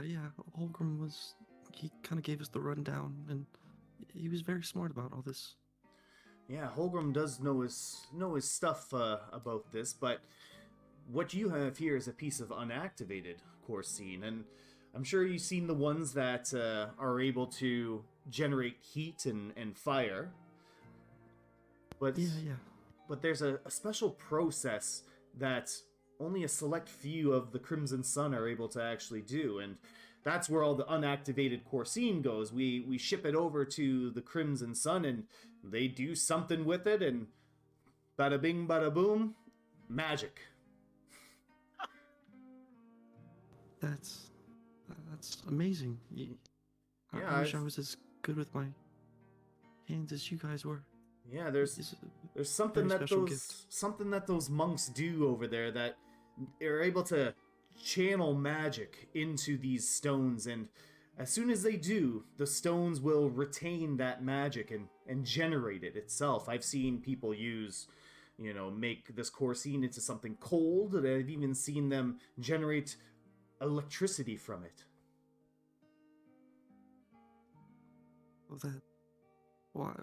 Hopefully, that's really cool. I love magic, so maybe I'll have to get some more Corsine.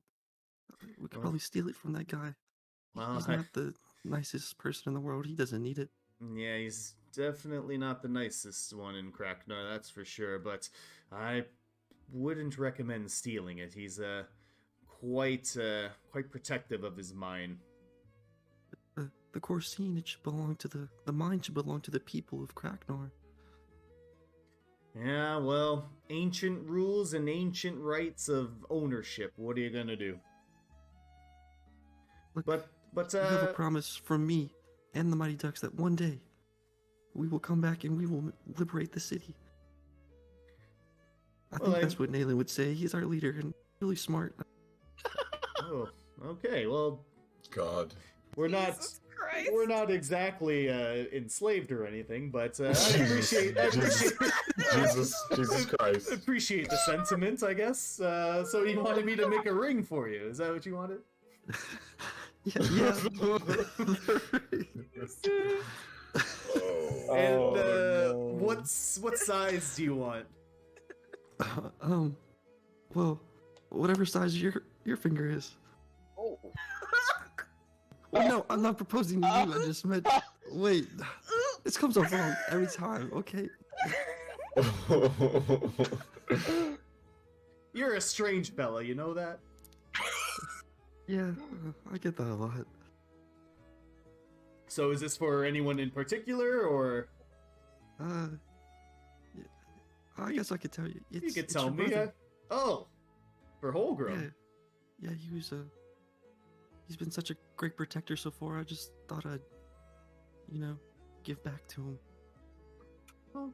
It's like giving him a little piece of home. That's not a Yeah. bad idea.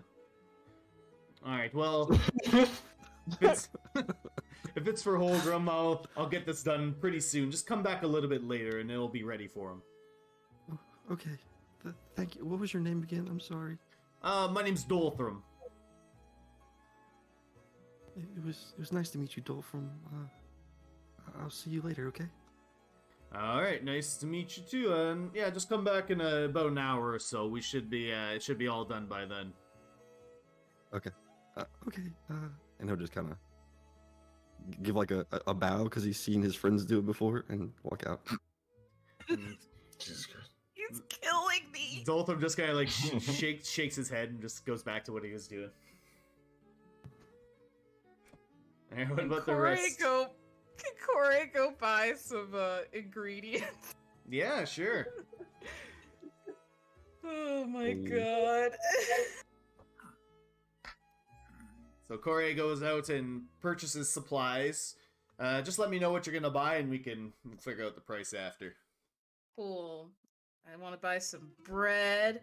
I want to buy some fish. And I want to get some spices and just basic like things you cook, like salt and pepper and Yep.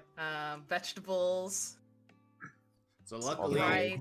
we get a lot of there's a good amount of fresh fish up here. You can find some certain spices that that are kind of specific to Kraknar in general. You're able to find everything that you need. Cool. Um, All right. could Nayland also go to the blacksmith, actually? Sure. All right, so you head on over to the blacksmiths, and you're a little bit more attentive than Czar is, and you see above the door of the building it says Ember Forge. All right, I'll walk in. All right, you walk in, and you see a very familiar-looking dwarf, but just a little bit different than the one that you've been traveling with. Hello, oh, you're a big one. How can I help you? Greetings. Are you related to Holgrim by chance? Don't tell me you're one of his adventuring buddies too. Quack, I guess. Oh, that other little strange fellow was quacking a little bit earlier too. So, all right, I guess that's your secret code. Good to know. Yes. I came by. I'm on these adventures. They're a bit more violent than I'm used to. You wouldn't happen to have any scale mail you could make me? I do have some ingredients. I kind of like hold out some iron chunks that I got from the cave.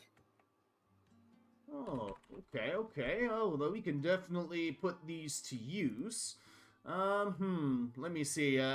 And he's gonna go over to you, Nayland, and he's gonna start kind of like, he's gonna pull out like a piece of hempen rope and start kind of like tying it around like your chest, your arms, kind of start like measuring you out.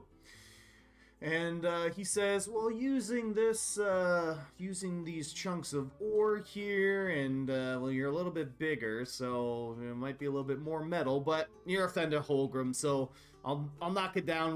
We'll do 25 gold pieces for the scale mail. That is excellent. Thank you. I do appreciate it. No problem. And just give me a couple hours.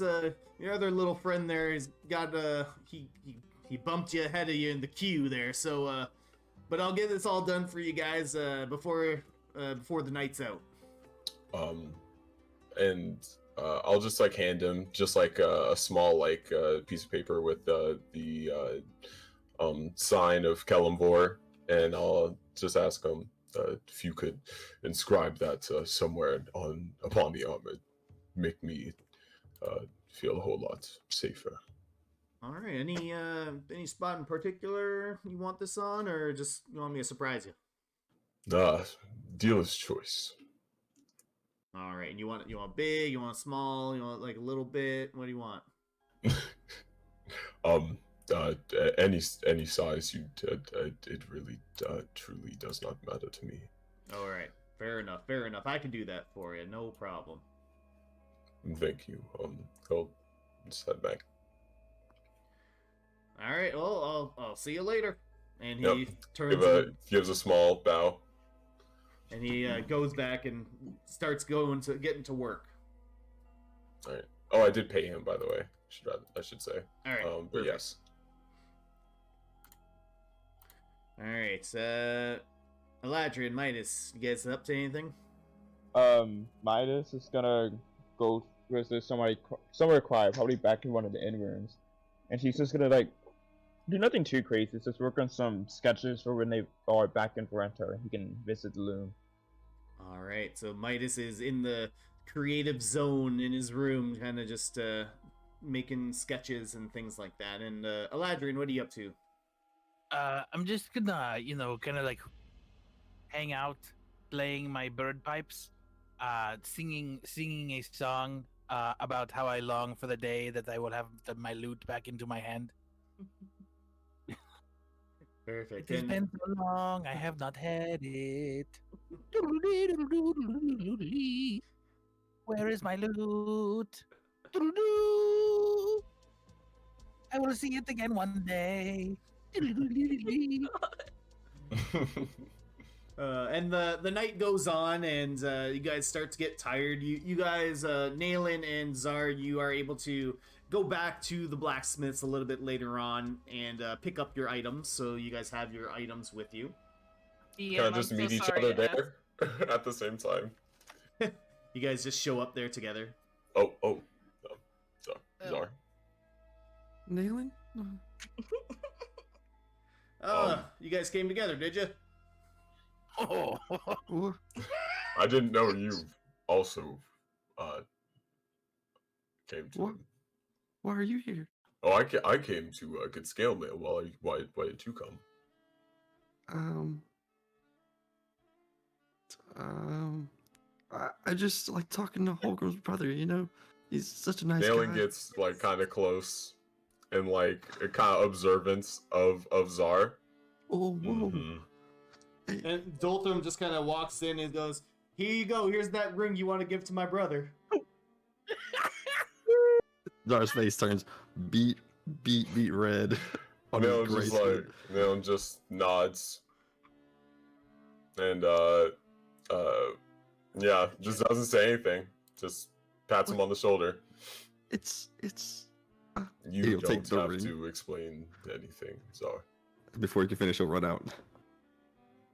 And I guess you're welcome. Okay. And then he turns around and grabs the scale mail and puts it down on the counter for you. And he says, "Well, hopefully it fits nice, but I did that custom job that you're wanting, and you see that the crest of Kalimvor is kind of like right over the heart." Amazing. Beautiful. Thank you. This is truly that I haven't seen blacksmithing like this in years. Well, you are quite welcome. Anytime you need more, do more business, come on by the Ember Forge. Gladly. Thank you. And he'll take the armor up and also depart. Alrighty, perfect. So with that, we will rest for the night. You guys, whether you're enthralled in your work or you've had a little bit too much to drink, you all find your way up to your rooms and you guys head to sleep. Night time. Mm-hmm. And the next morning comes, and all of you are. I don't know if Corey was in the same room as them as they all slept together, but you might have had your own room, and Zanel would have provided that for you if you so chose. I so chose. All right. So the rest of the group awakens, but there is one member that is absent. And Naylan, you wake up, and on your chest there's a sealed envelope and letter. And you open it up, and it reads the following. Give me a second.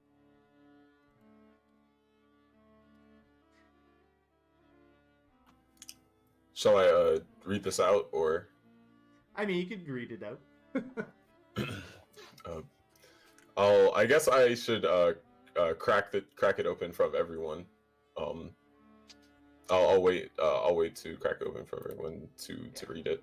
Everyone starts waking up, and Zar's the first one to notice that Holgrim's not there.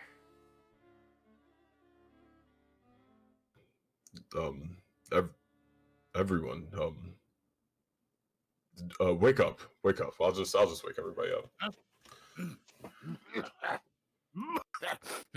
I promise you, Dalen, Brento is not gonna go anywhere. No, it's something a bit more serious. What? Holgrim isn't here, and I'll just hold up the letter.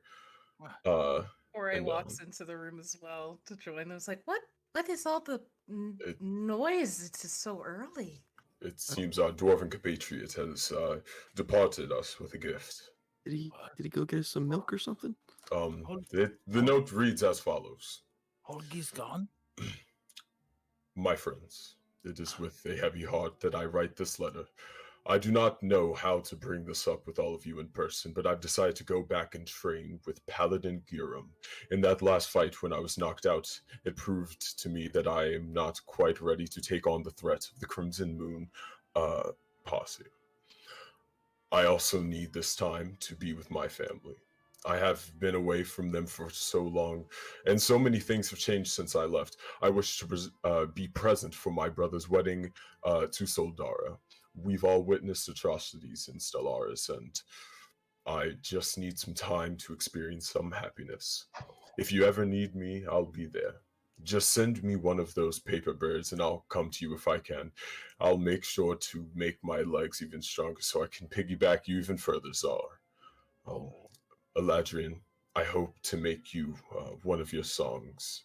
Sorry, Eladrian, I hope to make it into one of your songs. You are already there, my friend. Midas, I hope that you do me the honor of tailoring me a fine suit for my brother's wedding. And Nayland, my friend. You better pay me at least. Nayland, my friend, keep fighting the good fight, and I pray that Kellenvor will continue to protect you. Your friend, Holgrim Emberforge, chosen of the Crimson Sun and proud member of the Mighty Ducks. Oh. Holgi's gone. Oh dear. It's really gone. Holgi. It's all kind of clutched the ring in his fingers. Midas is gonna not say anything, but he's gonna like rest his hand like on top of Zar's shoulder, and like grip it very gently. He's not gone forever, you fools. He's at the temple. Oh. He's training. Oh, that's not so bad then. I mean, Who's gonna protect? We us? do all Who's have gonna one paper protect you? bird. we can get him back again. Yes, there will be a day. Yes, we will see him again. It seems. It is not the end. It is only a different chapter in the same book. Yes. Holgi, do we have? I don't know. I grab like I don't know, like a pitcher of water that's nearby. I mean, I don't think we have alcohol, so I just like grab a pitcher and pour it out, and just like this one's for you, Holgi. And I start pouring some on the ground, and then I pour out a couple of glasses and hand them to you guys. And say, 2 Holgis. The Hoagie. Oh, Two geese. To Hoagie. I'll pour it out and accidentally get some on Midas' shoes. Midas is just gonna like rub the back of Zar's back and just let it happen. Like, damn it.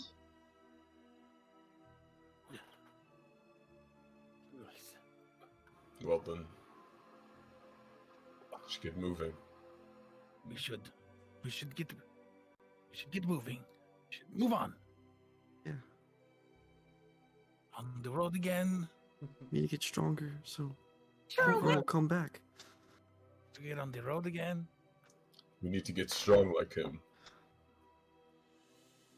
We have to get stronger like Holgrim again. So you guys begin to gather your things and you begin to depart from Kraknar. As you leave the Icy Elkin, Soldara gives you a very friendly and pleasant wave and says, I can't wait for the Mighty Ducks to return! We will be back. Don't you worry. We will be back. And hopefully with a better name. What? Whatever. And Soldara says, no, you're stuck with it, as the door closes. I figured. So the trip from Kraknar back down to Valakin and then Valakin to Vrento is about 3 days travel. So it takes about 2 days to get from Kraknar to Valakin and then 1 day to get from Valakin to Vrento.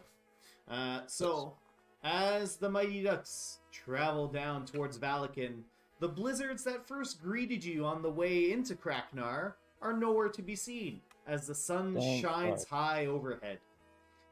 Looking out at the landscape, it's difficult to keep your eyes open as the glare of the sun reflecting off of the undisturbed white snow on the ground is a bit blinding. There's a marked path that can be seen and can be traveled on, something that you did not all see when the blizzards rolled through just a few days ago. So I'll just give you this time to do a little bit more role-playing, guys. and girls. And me. Just refer to us as ducks. Just yeah, please just refer to us as ducks or goose. Yeah, or Goose? yes, Who's goose. the goose? Same thing. Geese are scary, man. You ever been Yeah, attacked by a goose? on their tongue. They will just come after you. They are relentless. They are I scary. quite like you. Well, it depends on the goose. There are Yes. certain geese that are, quite fearsome. You know they have very sharp little teeth. You know, like the Canadian ones. Those are the worst. What's a Canada? What's Canadian? Oh. I ask myself that all the time. I heard they have like a lot of D trains up there. I don't know why. You gotta watch out. There's a lot of drakes in Canada. Oh, God. They put Sorry. liquid in bags. Yeah. Anyway, Tell me more about you all. I mean, I would love to get to know you all on a more personal level. I mean, surely there are things that you do in your downtime besides slaying big orcs and other beastly things. Yeah, I can proudly admit I was not slaying orcs and other beastly things until I joined this group of hoodlums. I was more doing small quests for towns here and there in terms of serving the undead services and dead services. Oh, interesting. As someone from the Church of Kalimvor, it is my duty to see that balance is brought forth everywhere. Well, that is very admirable. we talked a lot about balance. Do you follow any gods, Corey? In particular, I mean, growing up, I learned about a few nature spirits. we would bless them in the forest, but aside from that, I mean, I've never really followed a deity or anything. I prefer to follow my own path, so to speak. Your own path. That's fair. I like that. Commendable. Foray, you hear a whisper in your mind say, "It's my path." Oh, it's on my mind. On my mind. Or it just kind of sweats a little bit. You're sweating in tundra weather. Are you okay? It's you wouldn't know, but Harangon, we sweat in any kind of weather. I mean, my ears are quite furry, and with all my gear here, it's just quite warm. Can I roll an insight check to see if he's lying? Yeah, sure. Could I join in that? Yeah, if you want to. He's bullshitting so hard. Got 8. Nail's just like, no, alright. I'm way too trusting. I totally believe you. Corey, what do you want to? Do you want to roll anything against that, or? Yeah, what do I roll? Like, what would I roll against it? Deception? Deception. Yeah, Okay. deception 18. or? Hey, Oh, wow. wow. Yeah, Wow. so you guys, she's just a herring gun, and sometimes they get sweaty. What do you want to do? What are you gonna say? No, not right. Plus, I'm a lady. We get hot flashes every now and then. Oh. I believe that's true. I tailored a couple of outfits and there was a lot of sweating involved. If I remember Yes. correctly. Exactly. Oh, You know, I think I Elaborate read stuff. about that in a book somewhere. You tailor. Okay. What? You tailor a sweaty outfit? What? I'm gonna so tailor you're a your mouth, skilled tailor. He is- No, his name is Taylor. Midas was just side eye Eladrin. He's like, skilled. I am the best this side of whatever seed that exists in this world. I'm the best that exists. Yes, I could tell by your pin. Is that the golden loon? Of course it is. You've heard of it. Yes, in passing, I heard they're quite a prestigious guild. Finally, somebody with sense, and I might just like everybody else. Dude, Yes, this- yes. Kind of just putting my hands up like, oh. So cool. Okay. All right then. Well, what about you, Czar? What do you do? Or what did you do before becoming an adventurer? Just become born. Well, Did you have to skip school? I actually graduated from the university Yes, in he just came out the Ferento. room. Oh, well, that is very impressive. Yeah, I mean, I'm 30, so it took a long time. But you know, I'm a powerful wizard. He's a late bloomer. You don't need to tell me that. I can tell. I can tell from a mile away. Here, you wanna see 30 something? miles away, probably. That long. You want to see something cool? Oh boy. Sure. I'll summon the pen into my hand, open my book, and then I'll kind of take the glyphs kind of start to float up, and I'll take some glyphs and I'll kind of make the shape into like a rabbit. See, look. What are we doing, buddy? We doing tricks to impress someone? Yeah, we got a new friend. Now this is all out loud. We got a new friend. Ooh, I love new So friends. cute. Tell me He's say doing hi. it again. Hey, so the book that helped me create this piece of art is you. I mean, wait, Love it. yeah. He said he's cool. He said you're cool. Oh, well, he's cool too. I have a good feeling we'll be very, very great friends. She said you're gonna be friends with her. Yes, now I have 6 friends. Oh yeah, look, by the way, Holgram left. Where'd he go? So you only have 5 friends. Corey's looking at everybody else like, "Hey, are you seeing this? This is normal. This is It so happens all normal. the time. This is so normal. It's I just shrug my shoulders, man. Like whatever. Well, Zar, This is even the worst part. I gotta tell you, Zar, no matter where your friends go, they're always gonna be your friend. This is true. And then Zara will just kind of like keep having a conversation with the book as y'all like keep talking to yourselves. It gets worse. You've seen nothing yet. I mean, when they say have your nose in a book, he takes it quite literally, like very literally, just having conversations with it. I mean, Yes. if it's a part of his wizard thing, and who am I to judge? I don't think that's what it is at this point. Yeah, I don't know if it's a wizard thing. He's got like 2 of them. Like, it's just any book the guy grabs, like turns into You this just- thing. I don't know. Really? Any Nah. book? That's what it feels he like. has a track record of 2 books. Yes, I mean, so far he's 2 for 2 so far. So. Yeah, and if you find Okay, any so this more, is still a working send them theory. my way. It's a working theory. Yes, that's good. I must admit that book might be his only friend. He is from Brento, and I worked with lots and lots of people in Brento as well. I have never seen this man before in my life. But that he could also just been in grade school all that time, so or in his mom's room. I don't know. Well, I mean, if he's 30, I mean, how old are you? He's 13. That doesn't answer my question. You asking me? Oh, Yes. how's of decorum? No, I mean no offense by it. I am literally just asking. 65. Si- If you must know. All right, Grandpa. What about you, Eladrin? Grandpa! 65. Why? You're looking great for 65, man. Of course I do. 65 is young. Okay. For who?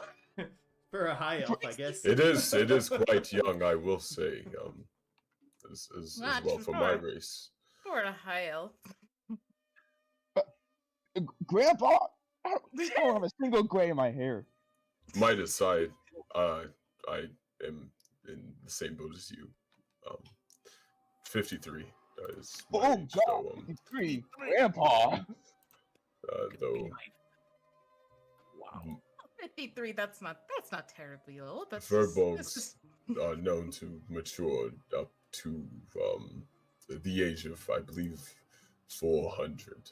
So Oh my I've- goodness. I've got a bit more time here. Well, for Harringons, our lifespan is about equivalent to a human's. So, forgive me when I hear 65 and 53. I think you're senior 55. citizens. Well, not Nayland, not you, Nayland, but Midas here. I'm not that old. 65 is pretty old. Us elves Wait. last a long time too. I'm not old. You see my I'm sorry, skin? I did not mean to offend. Feel my skin. And he like Oh, no, grabs your it's- hand and like touches his face with it. See this? Silky smooth. Like a baby's butt. Like Zora's butt. All of my hands! She like kind of smacks him back. There's nothing old about me. Grandpa, I be damned. No, I did say I want to get more familiar, but that you're getting too familiar. Just keep your over there. Do not Your place. do not be afraid of upsetting Midas, for he does get in that state quite easily. I can tell. You Yeah, You have a easy. short fuse. You It's so kind of like a cute. hobby, like agitate him. I think it's a Good Taylor hobby. thing.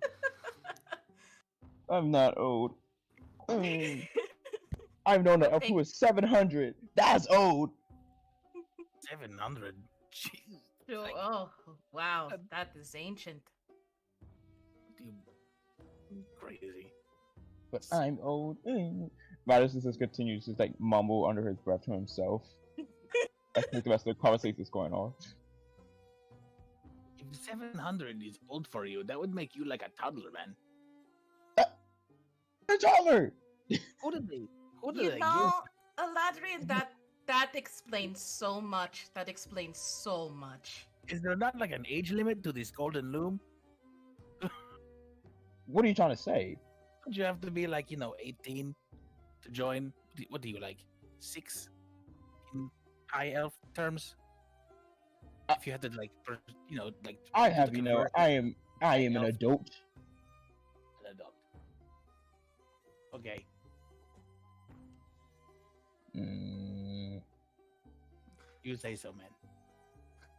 You're And the all quite the lively bunch. I was gonna offer to make y'all something representative. Yeah. But this is how y'all treat me? I mean, I love Y'all you. Take your love and throw it on somewhere. Oh, Granddad is a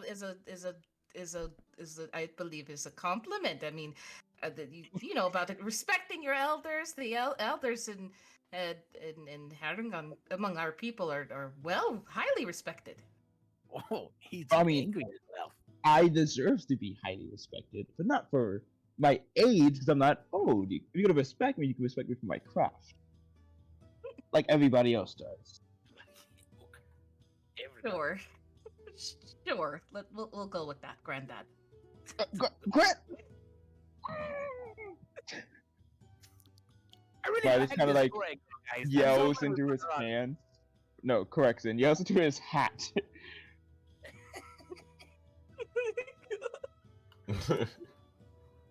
The rest of the day goes on without any incident whatsoever. It's just one long slog, so it's a good thing that you are all very entertaining, because it's just a long, barren wasteland of kind of just white snow as you follow the path. And the first night of travel comes quicker than you might expect.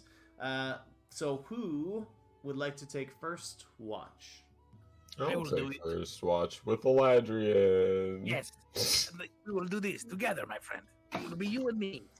And I will Yes. sing a lullaby to the group, so that way they can pass off into a slumber of a dreamland and things. Very. You sing, Galadriel? I will sing. Well, no, you know, Midas does not always like it when I sing, so maybe just Good Oh, reason. no, I would love to hear it. In fact, I could even sing with you. maybe we could Oh. do a No. morning duet. You want to Yes, do it now? yes, Maybe we do it together to wake everyone up. yes, yes. That would be wonderful.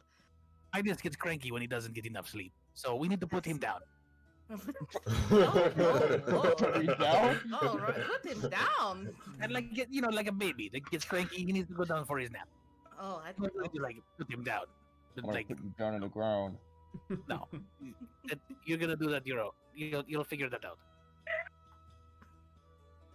Okay, well, good night. Good night. Sleep well. Before we go to bed, Zara will make a snowman of Holgrim and kind of cuddle up next to it. Oh. It's down What's bad. up? Oh. My boy Uh, Leslie. So as So as you guys, oh sorry, go ahead. You go ahead. I just want to start playing my melody, right, to let everyone kind of drift off to sleep too. That's it. Beautiful. So Nayland and Eladrid, roll perception for me. Oh boy, Shing. a 13. Oh, A thank you. 19. All right. So as Eladrin is, I was gonna say practicing his fingering positions on his flute. Wow. Hello? What a Excuse man. me? That's what it's called. My So flute. as he's just practicing on his flute, he's not paying attention to what's going on, and in the dark night sky, the moon is on full display. It's not a full moon, but it's like halfway full. And with that 19, Nayland, you notice something really, really high up in the sky. It's hundreds of yards away, but you can basically see it when it passes over the moon. You see like a shadow of something just flying up very high in the sky. And as quickly as you see it, it flies away. Did you catch that? Catch what, man? I was in the zone. Nothing. No, never mind. What did you see? Was it a shadowy figure in the night? Should we prepare for a battle? What is it? Something in the sky. Very far off, though. I'm not quite worried about it. I'm not sure though. Okay. Okay. If you say so. I trust your judgment, leader. I'm not the leader. Right. Okay. And And I am not a masterful storyteller.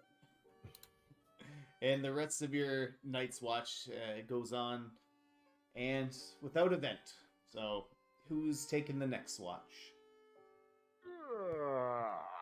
I'll take the next watch.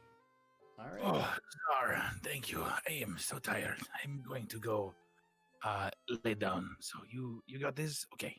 Yeah. You guys take a rest, okay? Let me see that flute. I'm gonna try to play you a melody. Oh, you want to try to play my flute, eh? Yeah. Oh, Nayland slowly is going to put his hand over the flute. And What? Let's experiment with the flute another time. Yeah. So, sorry, Okay. Neil. when the boss says no, man. Yeah. He is the leader.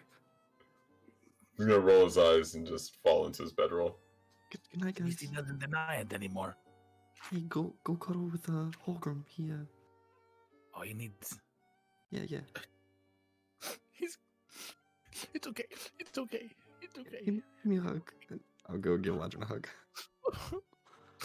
Oh, thank you. It's okay. It's okay. okay. We'll see you again. All right, buddy. Sleep well, okay? Okay. Thank you for taking watch. Good night. Good night. Good night. Good night. Good night, Nayland. Oh. Hearing Galadriel snores, Midas is gonna wake up and start taking watch also. All right, fair enough. So Zar and Midas, you guys are just kind of conversing with each other. Zar, you kind of get a little bit lost in your book, and Midas, maybe you're working on some sketches by the little campfire there, and your guys' watch goes on without event. Midas? Midas just slowly raise his head and look over the Zor. What? Thanks, by the way. For For comforting me back at the Icy Elk. I have no idea what you're talking about. Well, I know, but thank you. Midas is gonna slowly look right back down and continue his sketches. Do you want to see something cool? Not particularly, but sure. Okay. And he'll kind of run over to the fire and kind of scoot real close next to Midas. Like, okay, well, Midas is gonna take one scoot to the left. he'll scoot closer again. Okay, so, kind of take the ring out of his bag. Before Horan was leaving, or before, yeah. Well, I had this made for him, and to like say thank you for like protecting all of us. But I feel bad that he went down in the mine. So what are you gonna do with the ring now? Well, he's not gone forever, so whenever we see him again, we can all give it to him as like a present. Oh, that's nice, Zor. I also was gonna give something to Holgrim. Midas is gonna bring out one of his sketches, but then he's gonna pummel it up and throw it in the fire. But I don't know if we'll see him again, so oh well. I gotta try to save it before it burns. I'll stick my hand in the fire. All right. Well, you got resistance to fire damage, I'm pretty sure, so you're okay. Perfect. So yeah, I'll not dive in, but I'll stick my hand in and try to get as much as I can of the picture and kind of bring it back up. Oh, you got it. Midas is Yeah. gonna take it out of Zor's hand and goes, "Wow, I did so good on this sketch. You gonna take a closer look?" And then he's gonna start ripping up. Look at it. I don't have any spells to. And then throws it in the fire again. It's really hard to thank you sometimes. You know that, right? What do you mean? I don't know. Like, do you hate me? Hate is a very strong word, Like, but what I am willing to use. Yes. No, just kidding. well then, Midas is gonna shake his head. why then stop being nice to me and then being mean to me the next second? I have no idea what you're talking about, Zor. I think I saw.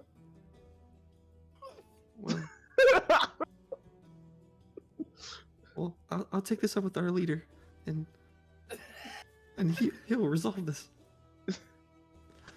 You don't want to do that. If you wake him up, you might get whacked by his mace. Yeah, that's probably true. See, maybe I'm the leader. I do always come up with the good ideas. I don't know about that. You haven't come up with any good ideas yet. That is not true. Can you name some ideas, Midas? Where are we heading right now? Oh, Rento. Whose idea was that? Oh, mine. Huh. Yeah, I lived there too, so it was my idea as well. That's not how that works. What do you mean? We're also going to see Eladrin's family. He also lives on they live on the outside. That's not the main reason why we're going to. You know what, Zor? You're right. Fine. Can I see that ring of yours again? No, stay away. Why And not? I'll push him off the log. Look, we don't have to be friends, but let's just like keep it calm in front of everyone else. All right? There's no need to pick on me anymore. Eladrin either. he's a nice guy. I'm a nice guy. And then Corey, she's new. Just try to be nice to her too, okay? And so I'll kind of, towards the end of the watch, he'll go to sleep.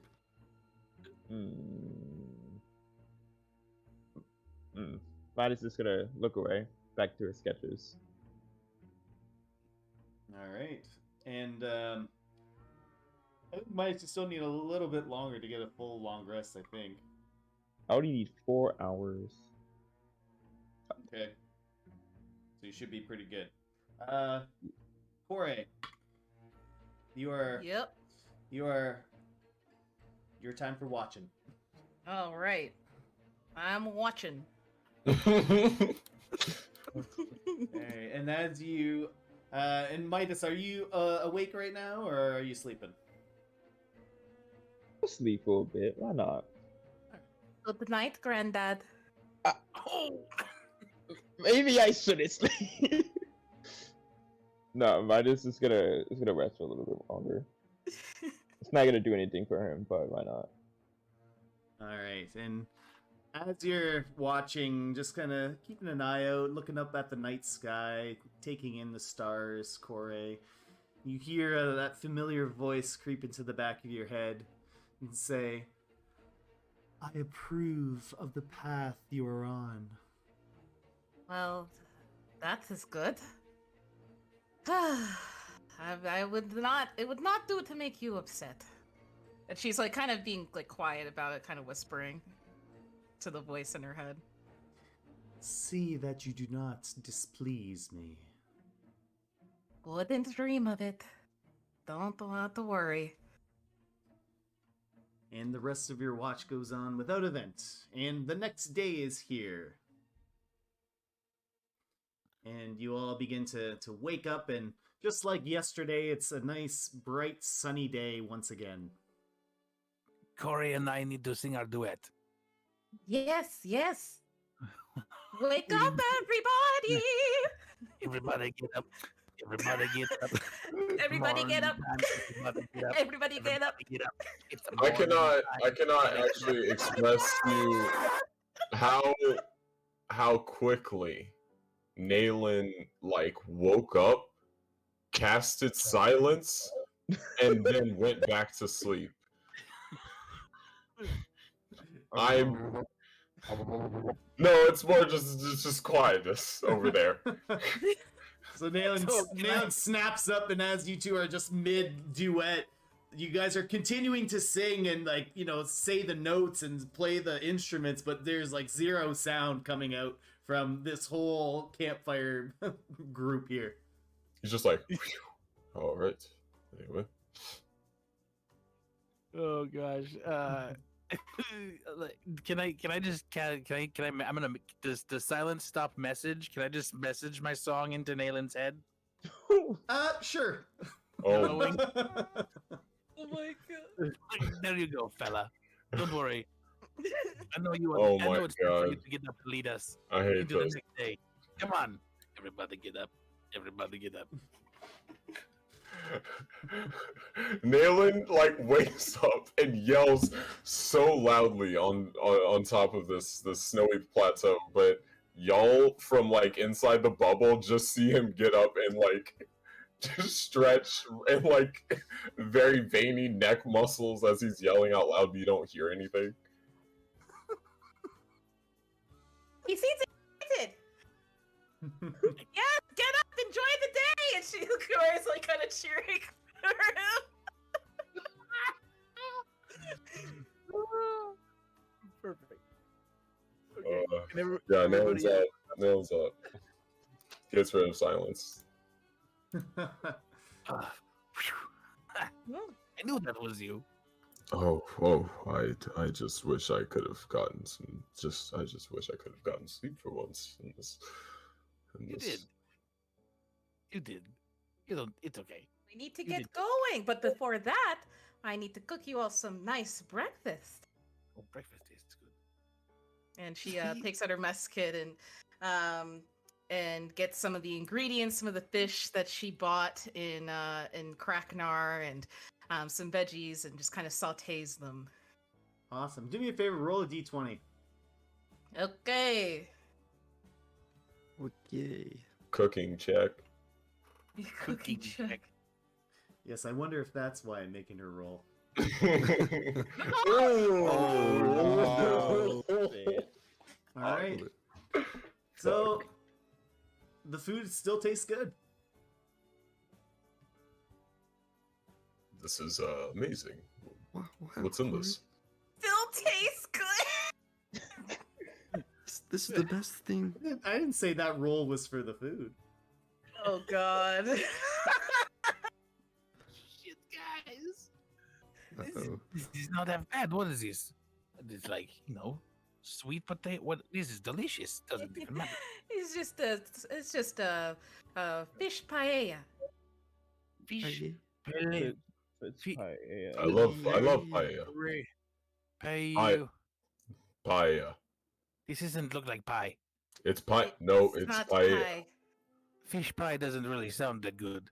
Eladrin, I swear. If this is fish pie, this is a really good fish pie. But I don't know. It doesn't look like it would hold up with the because crust. it is not. It is. It is Oh. not. It is What- not. what It do is you not say? How do at you all. say? What is it? Paella. Pie. You know what? Never mind. Paella. Paella. Eladrin, Sure. maybe you should eat more and talk less, and you might be able to pronounce it better. Oh, That's my theory. You should yeah. try it. That's What? the most logical thing I've heard this morning. Eat I more, think- pronounce better. Got it. I, Okay. I think I I'm going can to help. try. I think I can help, Oh, yeah? Elijah. Okay, say pie. Okay. Pie. Now cheer. Yay.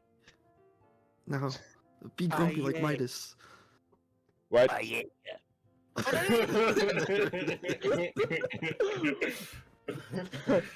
Wait a Well, minute. enjoy, boys. Male Fish chuckles at that. Paella. This is good. This is delicious. This is Wait. wonderful. What Thank what you, was sir. that joke supposed to mean? It was no joke. It was just true. Uh, All right, after you guys eat breakfast and take jabs at each other, the day is very much similar to the one as it was before. You guys expect to reach Valakin by before the sun sets today, as long as you make a good pace.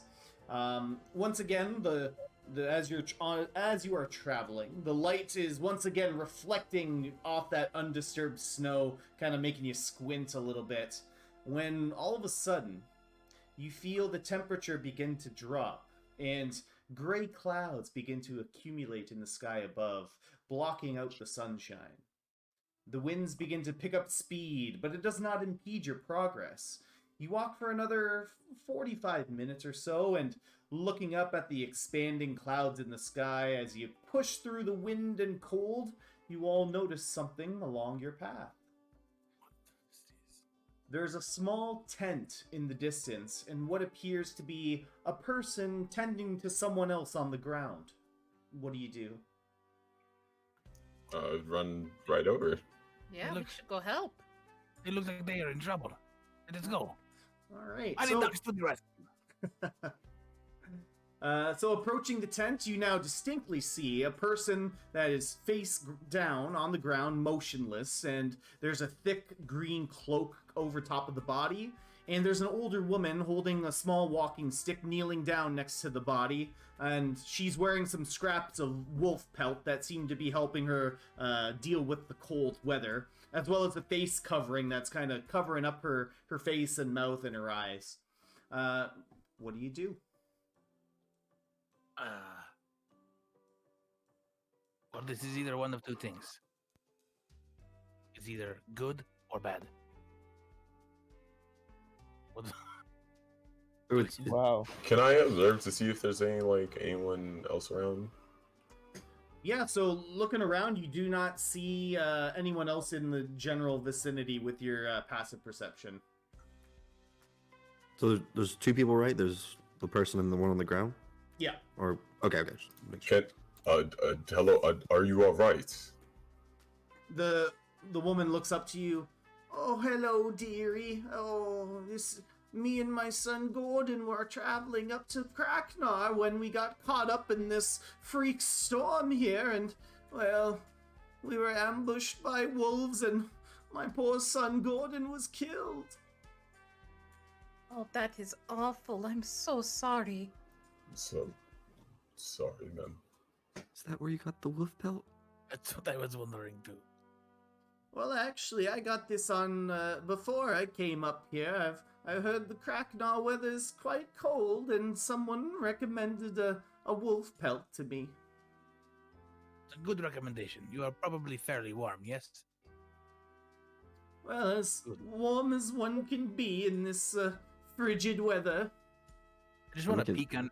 I just want to peek under this cloth here and make sure this guy's dead. Oh, wow. Yeah, I was gonna make an insight check on her to see if she was telling the truth. All right, Eladrin, roll an investigation check. And Zar, 12. you can roll. You can roll a insight if you so wish. 16. All right, so Eladrin, with the investigation of 12, you kind of lift up the cloak a little bit, and you're not able to lift it all the way up before she's like, "Would you please leave my deceased son's body alone? What was his name again? It was Gordon." Gordon. Okay, that's right. She said the same name twice, guys. It might actually be her son. And So Zar, that's good. you Can I use my eyes of the dead to see if I see any undead nearby? Yeah, sure. But Zar, with your insight of 16, it's hard to get a read on this lady's face, just because of the facial covering to it. But you know, you don't get any strange suspicion that she would be the one that killed this person. What is your name? My name is Geneva, and Nayland, you don't see any undead. Right. My name is Geneva, young man. What's all your names? Nayland Silvers, ma'am. I'm Zar. Midas Valdov. My name is Corey. I am the great Eladrian. Oh, dearie me! Are you those heroes that went into Stonecaster Mountain? That would be us. Or And them. The Mighty and- Ducks. in hearing your guys' answer, Zar, you start to notice that Geneva's movements start to become a little bit more erratic as she kind of starts twitching a little bit. And she Whoa, says, "I heard about the attack on the mines from Mother, and how one of our Lord's treasures was taken and hidden Wait. down in the mines. The children didn't find it, but you found it, didn't you? I can smell the magic coming from it. Now give it to me.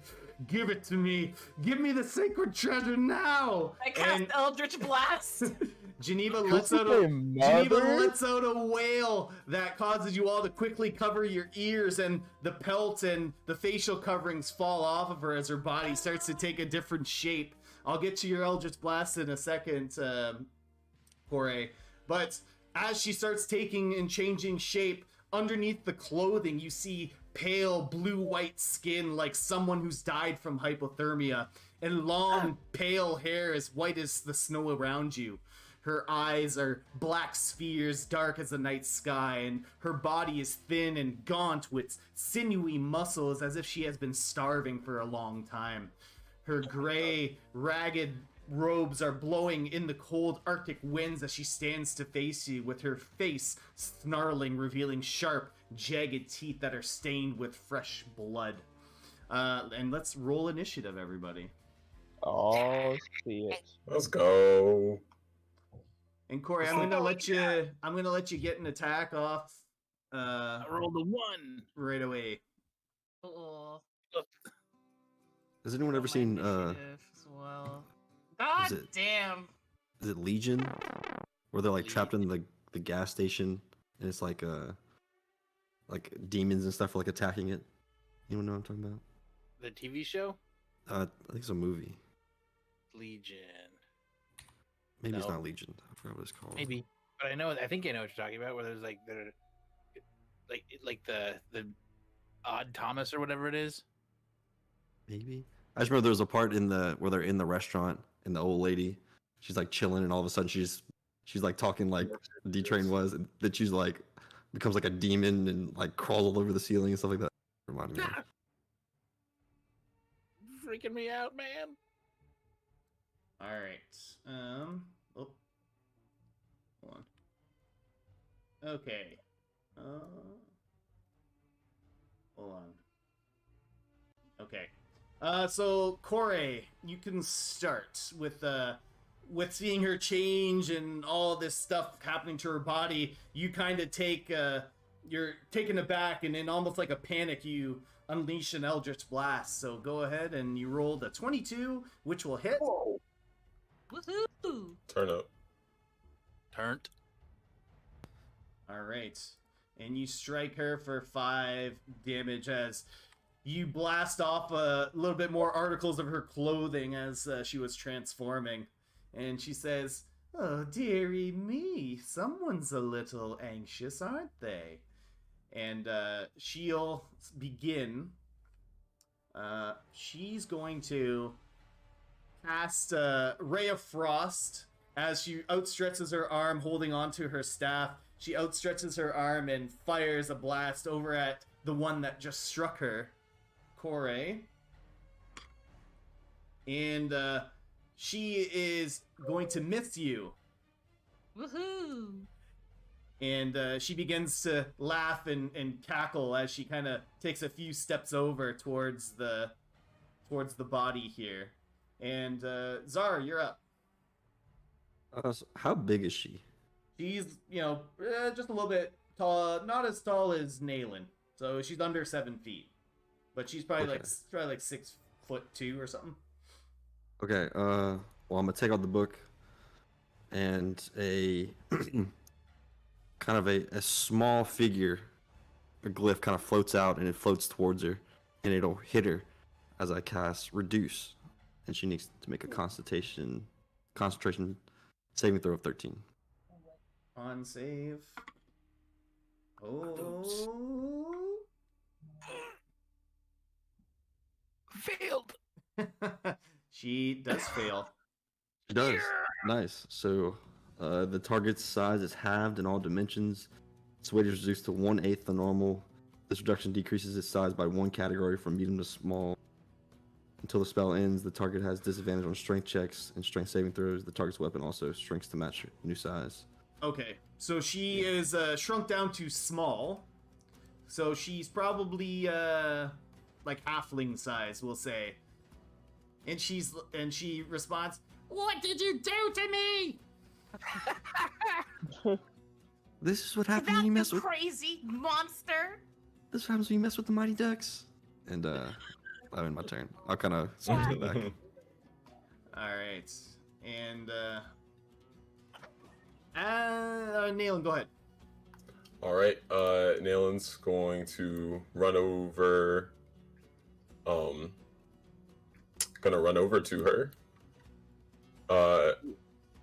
And hit her with just a level 1 inflict wounds. Oh, wounds. Yeah. So I will make an attack roll. That's a 10. 10 will not hit. She's too small, and she just goes, "Yeah, ha, ha," out of the way. I totally see her do. And then he's gonna bonus action turn invisible. All right, and poof, invisibility. That's gonna be his turn. All right, and Corey, you're up. All right, I'm casting Eldritch Blast again. All right, fire away. All right. Back to my spells. Well, Once again, that's a one. Hey, me too, fam. yeah, misses you too. Zara, it's almost like your magic is almost backfiring in a way with your two other compatriots unable to hit this little lady. Man, I'm sorry, guys. I thought it'd be cool. She's just so hard to hit. She's so small. All right. Midas, you're up. All right. Midas is gonna step up a little bit and look back and say, "I got this, guys," and he's gonna go for the Ray of Frost. Ooh. 14. A 14 misses. Once again, this little hag is just bouncing. She's doing like little like Yoda backflips. That is so awkward. We are all... He's gonna look back and says, give me a second. I can do this again. That's gonna be his turn. All right, Eladrian, you're up. I will show you how to do this, just like this, man. And then I just go ahead and cast Bane on her, just in case. So she needs to make a Charisma saving throw of 13. All right.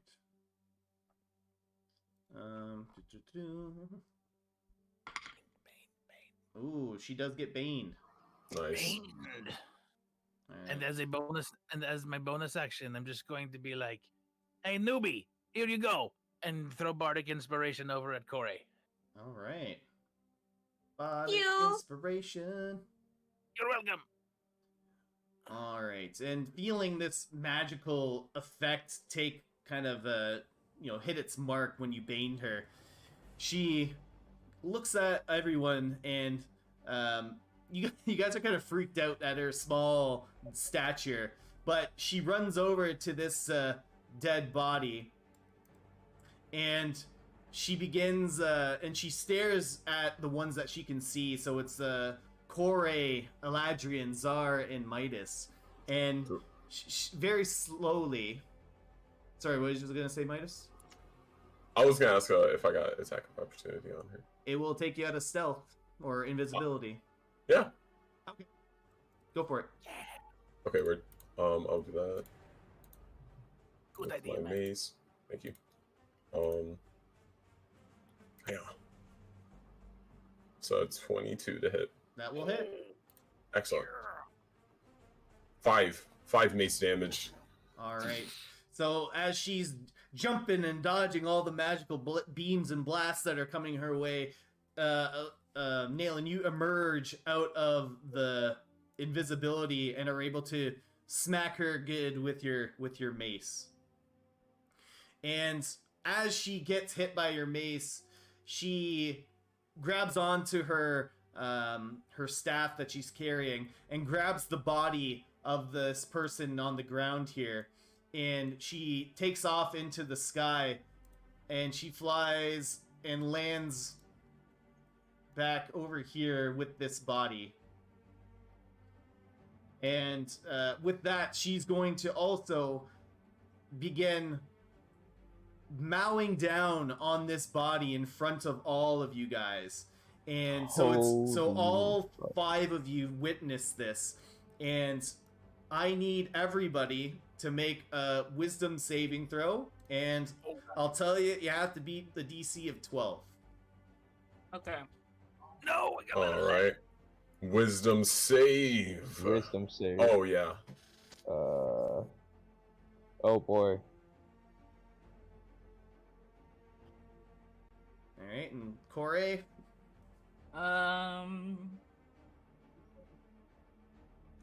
I keep rolling Wow. ones. All right. Wow. Rolling ones. That is crazy.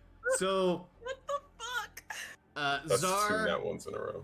Zar, Naylan, and Midas, you are just really grossed out and taken aback by what you're seeing. But Eladrian and Kore, you guys are absolutely like enraptured at what you're seeing, and it's really disgusting down to your very core. You can see her biting into the chunks of meat, and as she bites into it, it's almost turning the skin into like frostbitten black skin as she bites into it and tears off chunks and chews it, and as she stares both of you right in the eyes. And both of you are frightened, and you're currently incapacitated. Currently, you are you can't understand what others say, and you can only speak in gibberish. And at the end of your turn, you'll be able to repeat the saving throw, but for your round, you'll be incapacitated and unable to move or take an action. All right. And with that, it is the hag's turn once again.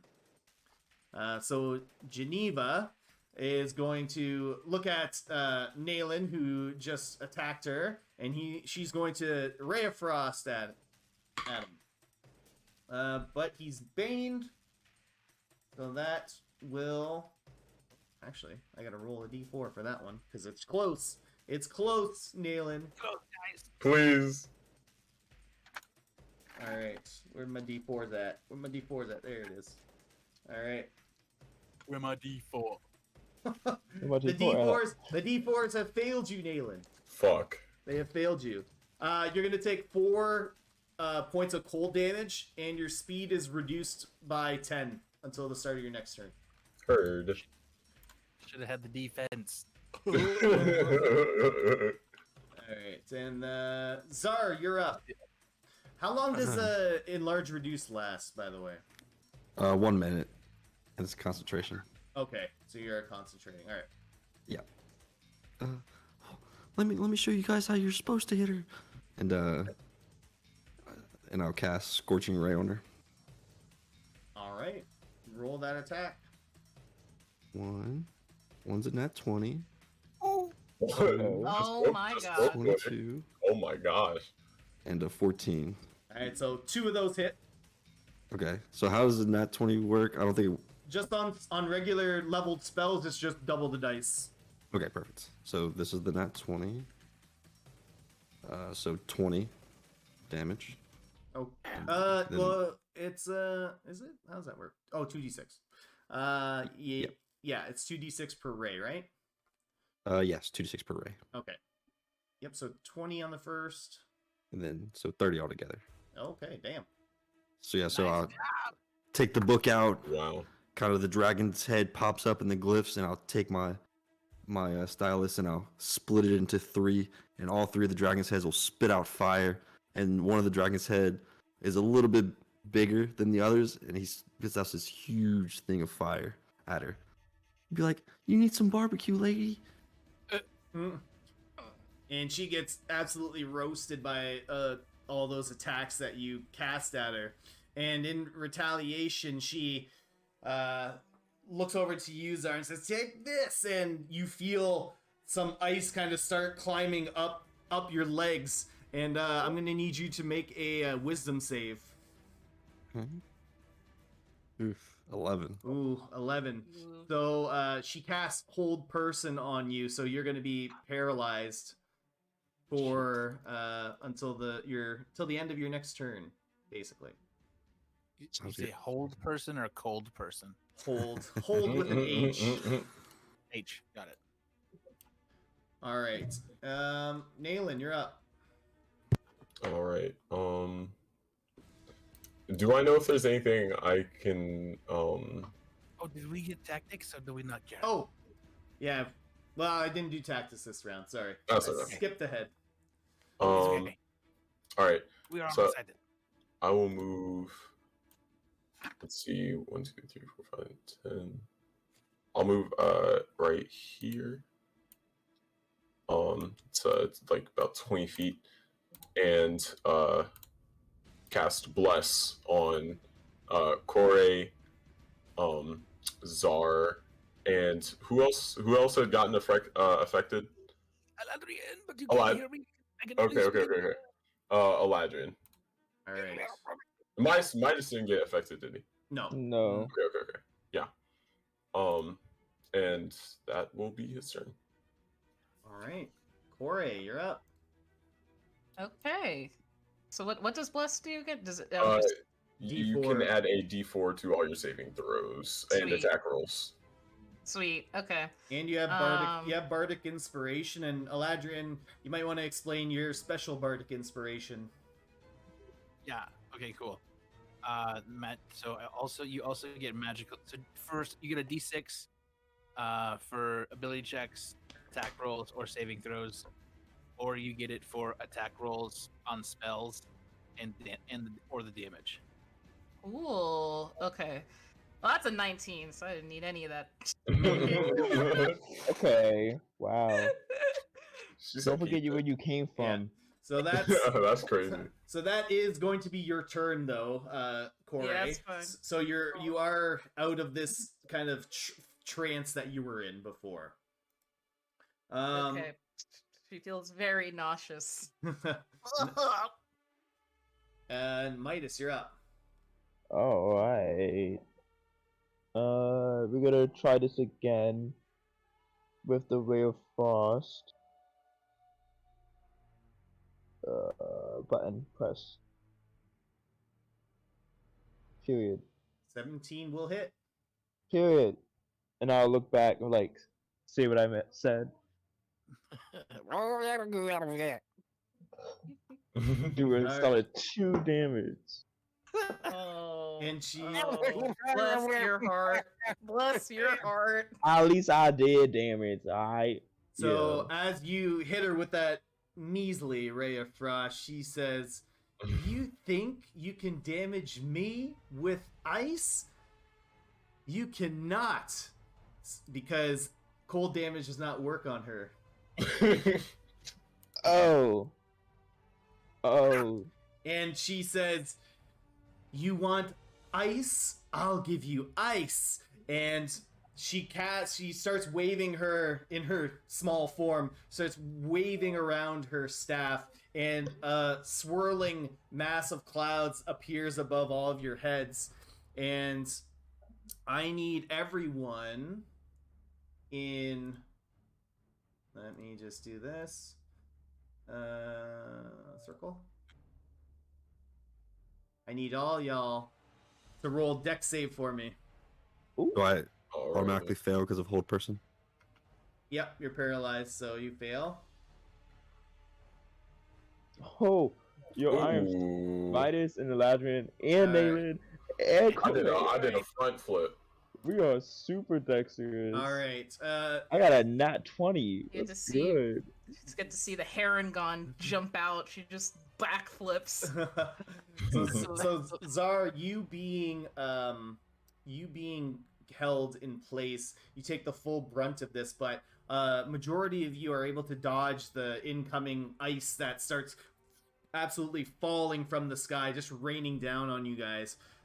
Zar, you're gonna take 12 points of damage, and everyone else is gonna take 6 points of damage. And this little sphere here, this ice that you can see on the ground, is difficult terrain. Okay. And Eladrian, you're up, but you are still kind of entranced by what you saw earlier. So you can roll your wisdom saving throw. Wisdom, right? Yeah. And 12. So It was. I get a D4 also. Yep. So 15. All right. You also are able to snap out of it and kind of come back to your senses. Wow. Is this better? All right. And all right, and that's the end of your turn. Go ahead. Can I use a bonus action or no? No, you have to shake it off at the end of your turn, so you weren't Got able it. to do anything, so you had to Cool. use this for the end of your turn. With it. But you guys get your combat tactics, so you get 1 minute starting now. What the, oh my god. This That is was awful. absolutely horrible. What next, Okay. guys? She did a lot of damage. Obviously, I- we cannot fight the ice hag with ice. We Yeah. need fire. What do you know? I will firebolt it. I don't have any fire, but I I don't got can fire. make her vulnerable to it. I can make her vulnerable to the next attack with my channel divinity. Shoot her with scorching ray. I can Amazing. start clobbering. I can go into melee range. Okay, okay. All good ideas. All of these are good. Czar, do you want me to heal you? Oh shit! If you want. Yeah, don't I have- think I want to do that. I'm gonna do that. I'm gonna heal you. Okay. Thanks, boss. I need to get close to you though. No, I can do that. That'll be Alrighty. fine. That's Great. it. Great. All right, so Geneva is gonna go first, and she's going to attack Midas, who's closest to her, with a ray of frost. And Hey, she's yo. she's Bane, so she misses. Yeah. So her That's just arcing ray of frost goes awry, and next it is Zar. You're up. I save from whole person, right? Yeah, I think you. Let me just see 1 second. Yeah, how does that work? So make a wisdom save. Okay. 14. That's the DC anyway, so you're good. So you Beats it, can beats it. make your Nice. moves. Does it happen in my turn or is it? No, beginning for this one. Oh, nice. Okay. The other one was a stronger ability. So yeah, kind of like, oh, holy shit, she's really strong, and I'm feeling a little cold. So I will. Zar, run over to me quickly. Oh, okay, Nayland. I'll kind of try to get closer. I guess half. Can't get that close. And I'll shoot out a. I can't. Oh, I'll do a mind sliver, and I'll kind of think inside my mind. I'll be like, "Don't hurt my friends," and I'll kind of blast out on mind sliver. And that's intelligence save, I think. Yes, 13. All right. Ooh, yep, she gets it. So 5 points of damage. And what else does it do? Disadvantage on attacks, I think. Yeah. Oh, she succeeded or she didn't succeed? She failed. Oh, nice. Okay, cool. Yeah, 5 points of damage, and she subtracted D4, but she's already Bane, so I don't think that adds on. Or I don't know if it does or not. I'll look it up. Okay. Nailin, you're up. Or unless you have anything else to do, sorry.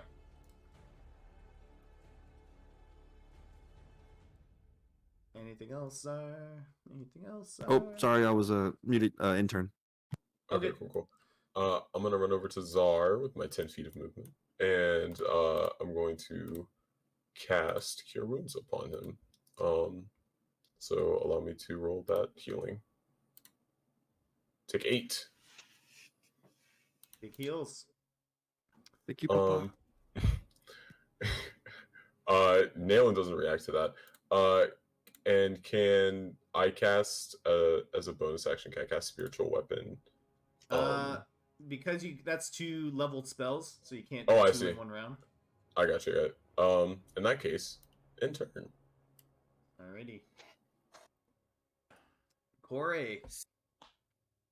You're All up. right. How far can I move? So difficult terrain, depending how far you're trying to get. Like every 5 feet is like 10 feet. So it Okay. like doubles like the movement it takes to move. So you can basically move like 15 feet in this sphere. Okay.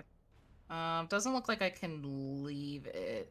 I'll just try to back up as far as I can. So like, I'll just move back, like here.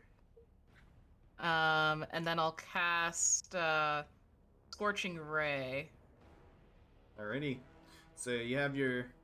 Alright, that's good. That's 1. And then let me roll my base damage. And that's 8, but then I also have the Bardic. D6. Yep. D6, Right? yeah. Yeah. Yep. Okay, let me go ahead and roll that.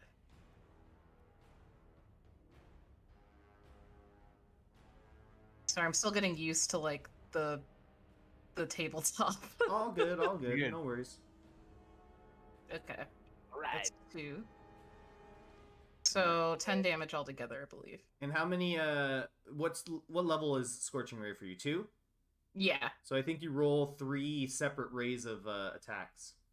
Oh shit. Okay. Turn up. Let's go. Do I roll to Scorching hit 3 Ray. times, or does it? Yeah, you roll for 3 attacks. Oh, okay. Okay. Let me do that. That's where that big damage comes from. Big damage. 22. Yep. Nice. One more. Oh. 7. Does bless add to attack rolls? or is Yeah, that- you got a D4 to all your attack rolls. Okay, Yeah. cool. All right. Not the damage, but yeah, the attack rolls. Oh, okay. Yeah, Eladrian's And Bardic then- Inspiration can add to damage. 16, and then I'll roll the D4 for bless. Yep, So 18. that'll hit. Cool. 8. 8. Okay. Nice. So all 3 of Kore's rays just lay into this hag, and she starts wallowing and screaming out in pain. She says, how dare you do that to me? And as she screams that out, she once again kind of spins her staff around, and around her, thick layers of ice begin to form as she is encapsulating herself into a dome of ice. And on the inside, you can hear her start chanting something. And just before the dome is sealed, you can see her face as the ice fractals kind of join together. And she says, "Let's see how you handle this gift from Master Falmorn. Winter Wolf, kill these fools!"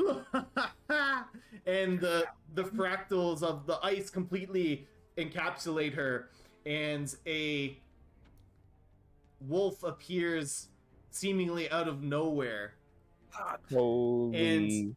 And as she is in this dome of ice and is chanting, you guys see that the weather starts to take another turn for the worse as...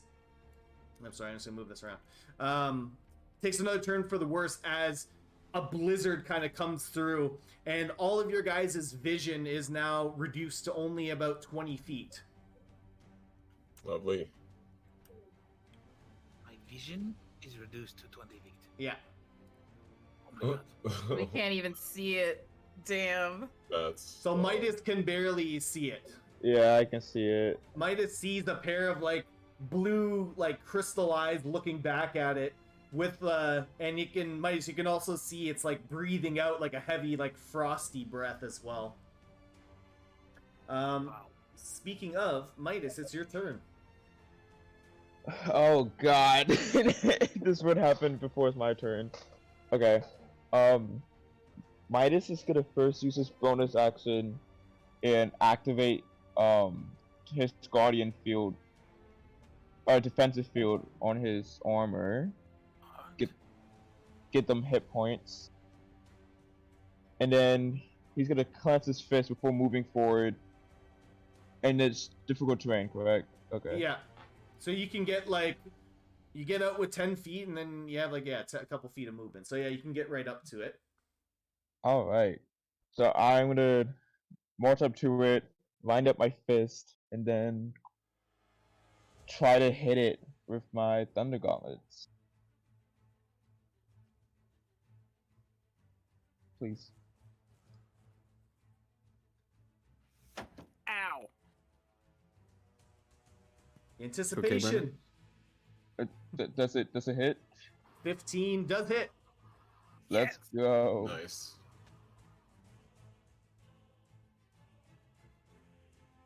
All right. 6 points of damage. So you lay a thunderous punch right into the side of this wolf's face. And it slowly turns its head back at you and starts showing its teeth, starts baring its fangs at you. Anything else? Hey Midas? there. Midas is just gonna kind of do an awkward smile back, and that's gonna be it for my turn. All right. Eladrian, you're up. Okay, so is this hag person like inside of this ice ball, or is it just that I cannot see her? No, she is like encased in this ice ball. So You cannot see her. Can she still suffer psychic damage? If you do not have like line of sight on her, you cannot hit her. I think. So for dissonant whispers, it says I whisper a discordant melody that only one creature of my choice within range can hear. So it doesn't say that I have to see her. It just says within range. Is that fair? I kind of feel like you need to see it. Okay, fine, good enough. So in order for me to see anything, I have to get close. I can only see 20 feet, right? Yeah. All right, so I'm gonna take a couple of feet here and just move closer to these. So you basically got like 15 feet of movement while you're still on the ice there. Yeah. Yeah, so I can only. I shouldn't even be able to go that far. And if you're within like 20 feet of it, if you can see 20 feet, then you're good. You can attack the wolf or whatever. Okay, so I can see the wolf then.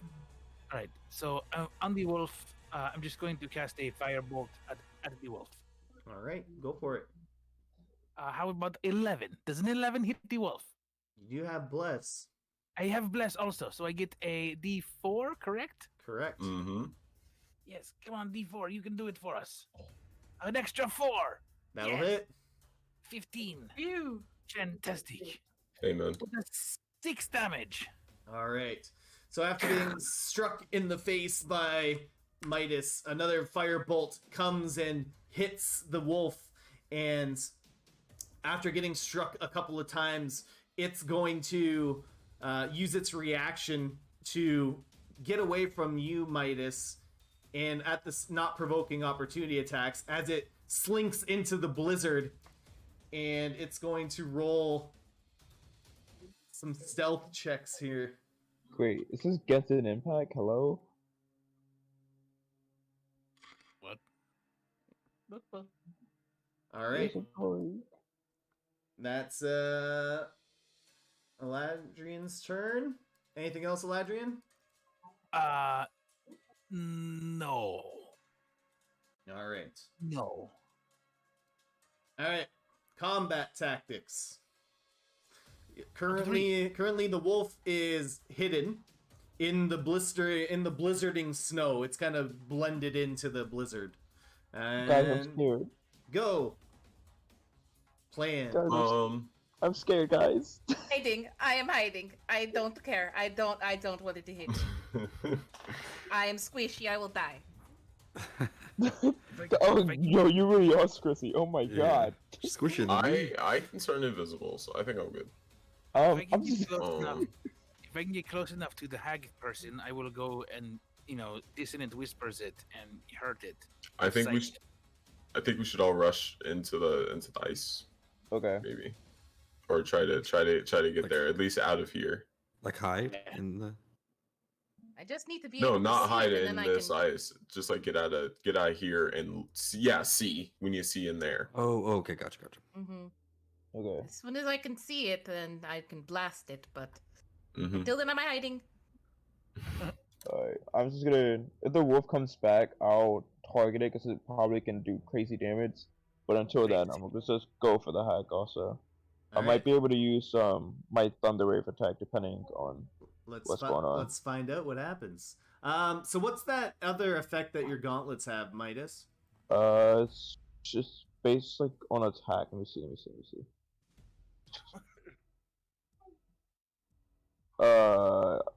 It has disadvantage on attack rolls against targets other than me until the start of my next turn.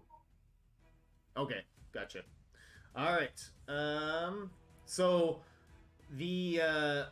so Geneva is still currently chanting inside that dome of ice, and the blizzard remains to be blowing. And Zara, you're up. Okay, I will move 15 feet to the edge of the ice, or Yeah. what I can seize the edge of the ice, and I will, I guess, ready the dodge action. All right. Just kind of Beautiful. stand there trying to look around me, afraid something's gonna attack me. Beautiful. All right, Nayland, you're up. All right, Nayland is going to. I got 10 feet of movement. How long does? I think you're good. know? You're good on Rare Frost. Okay. That's only one turn, I think, or the end Okay, of the excellent. turn. Oh, okay, got it. Then he'll just run out, to like right here, and take the dodge action. All right, a bunch of Dodgers here. Yep. All right. Duckers. Next up, it is the wolf, and out of nowhere, this wolf jumps from the blizzard and appears right behind Eladrian, Oh my god, oh my god, oh my god! Okay. and Alright. it's going to make some bite attacks at you, Eladrian. Okay. So first attack, 13, and it also has disadvantage, I believe. All So right. First one's an great. 18. Okay. Ouch. You're welcome on that disadvantage. And the second one is a natural 20. So you're gonna take Wow. so you take Wow. 16 points of damage.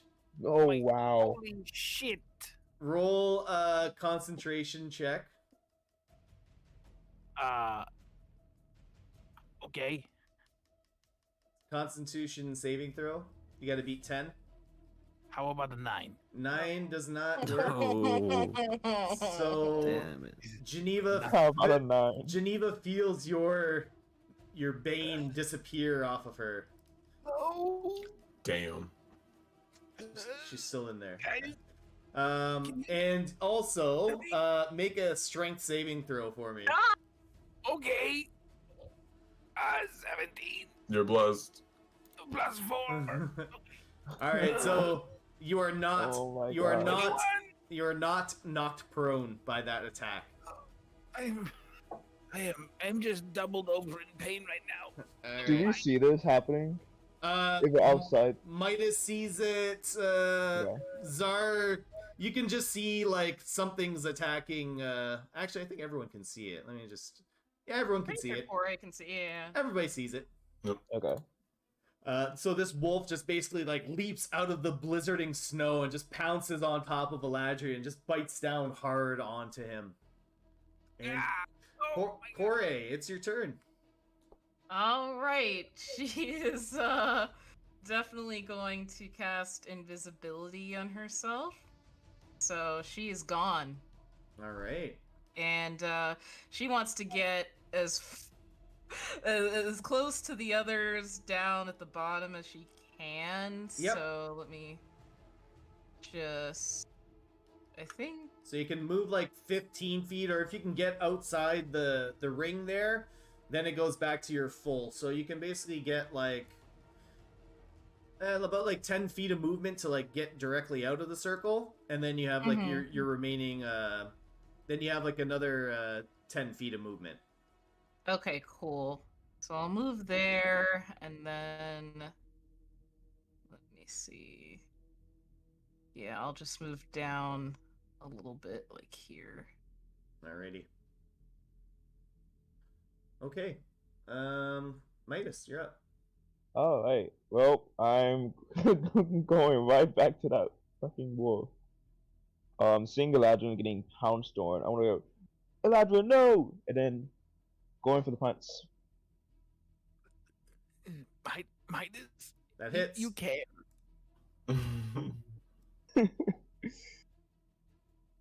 Alright, for 5 damage. Okay. So you singe this wolf's hair as it draws you draw its attention away from Eladrin. Now it's focused on you. And then I'm just gonna stay in his range, but like move back over this way. Sorry. All good. Next up, Yeah. is that your turn? Is everything? Yes. All right, Eladrin, you're up. Oh God. Okay. I'm just gonna take this firebolt here. Can I cast it at the wolf? Am I too close? You are too close for it to, unless you can take disadvantage on the attack. Okay, but what if I just do shocking grasp on it and touch it? Is that good? Yep, that's fine. How about a 16? Okay. Guys, 7 damage to it. Ooh, big 7. damage. Yeah. Help! Are you in pain, Eladrian? No, it's fine. Everything is fine. Get a cup of coffee. Anything else, Eladrian? If I try to move away, I get opportunity attacked, right? I will not move then. All right, fair enough. Silence in the Poor DM. Eladrian. Anything else, though, Eladrian? I will take. I cannot. Yes, I will just send off a bardic inspo. Right to Czar. Here you go. All right. Over to Czar. Bardic Inspiration. All right. Combat tactics and go. Okay, so I have a potion from the first episode, so I can run and give that to Eladrin before he gets another. Can you make Holding on it to to that me? since the first episode. Yeah. I never really get damaged. Can you make it this far? Yeah, I could perfectly make 15 feet to you. Okay, nice. Cool. Can I add my inspiration to that, or does it have to be like a spell? It's only a spell. Okay, damn. Okay, what else are you going to do? What else are you going to do? So, if I get, yes, okay, great. Okay. Do you take your action to give me the potion, or how does that work? I'm about to say if it's an action, it's full health, right? Yeah. Okay, perfect. Yeah, I'm just gonna give it to you as an action. Okay. Oh my god, that's amazing. All right. Are we good? Let's go. Nice. Czar, you're up. So yeah, I'd be like seeing Eladrin, like, Eladrin, no, and I'll run back into the fray. I'll kind of fill in my bag a little bit, take out my potion, pop it open, like open wide, and I'll kind of like pour it in his mouth, and that's Alright. 10 Was it- health. Yep, 10 health for your action. I can breathe again. You're such a good boy. Anything else, Czar? I got you, buddy. Thank Don't you. worry. Thank you. Let me just double check. Nope, that's all for me. I'll kind of stand there while Eladrin. All right. Geneva continues to focus on making this blizzard appear. So, Naylan, you're up. Gonna run. Let's see. I'm gonna run right here. Okay, am I able to like pop my head into? So it is like a thick Or dome is it a of thick- ice. Oh, it's a thick dome of ice. It's like okay. Not to say it can't be broken, but it's a thick dome of ice. Okay, got it. In that case, I'll use like the rest of my 5 movement to move right here, and then I'm gonna channel divinity on the wolf so that the next attack that hits it, it'll have vulnerability to all the damage. Oh, okay. Ooh. Yay. Wow. That's a big one. That's what that means. Yes, it is called Path to the Grave, so I'd hope so. And then that'll be the end of my turn. All right. Next up, it is the wolf's turn, and Midas has gotten its attention, and it's going to try and Hey now. it's going to do something to you. Uh-oh. Hey fellow. So make a dexterity save for me. I would love to. His favorite. So you see this wolf kind of take in a very deep breath and blows out a cold frost, cone of frost, and it's going to do. You pass, luckily. Yes. Yes. So you take 3 frost or cold damage. Alright. And it's also going to attack you. Oh. Dang. It's also going to do that. All right, but you're able Gonna to miss. with your new armor, you're able to deflect it. Yeah. All right, and that's So gleaming. the wolf's turn. Not a scratch on it. All right, Corey, you're up. You're invisible.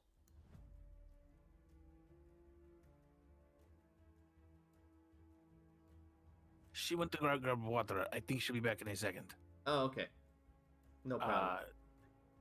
Her voice is also invisible. So what is the orange circle on the wolf? That's the vulnerability doohickey.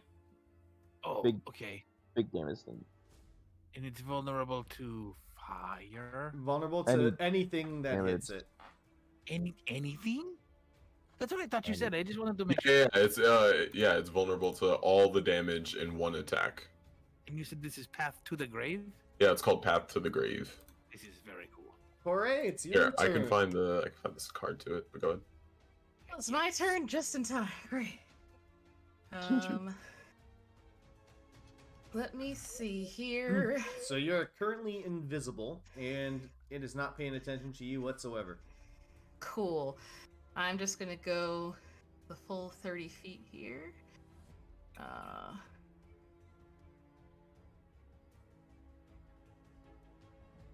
think I can get about. I still have like another like 5 feet. Yep. Yeah, I can get about here. And yeah, that's my turn. I'm just gonna move. Alrighty, sounds good. Midas, you're up. Can she All take right. Let's dash see. action? She's Oh, what? she's invisible Okay. currently. Oh, that's right. She can't do Yeah. that. Let's see the range in this. I think we're good to use this. I think I don't want another Holgrim incident.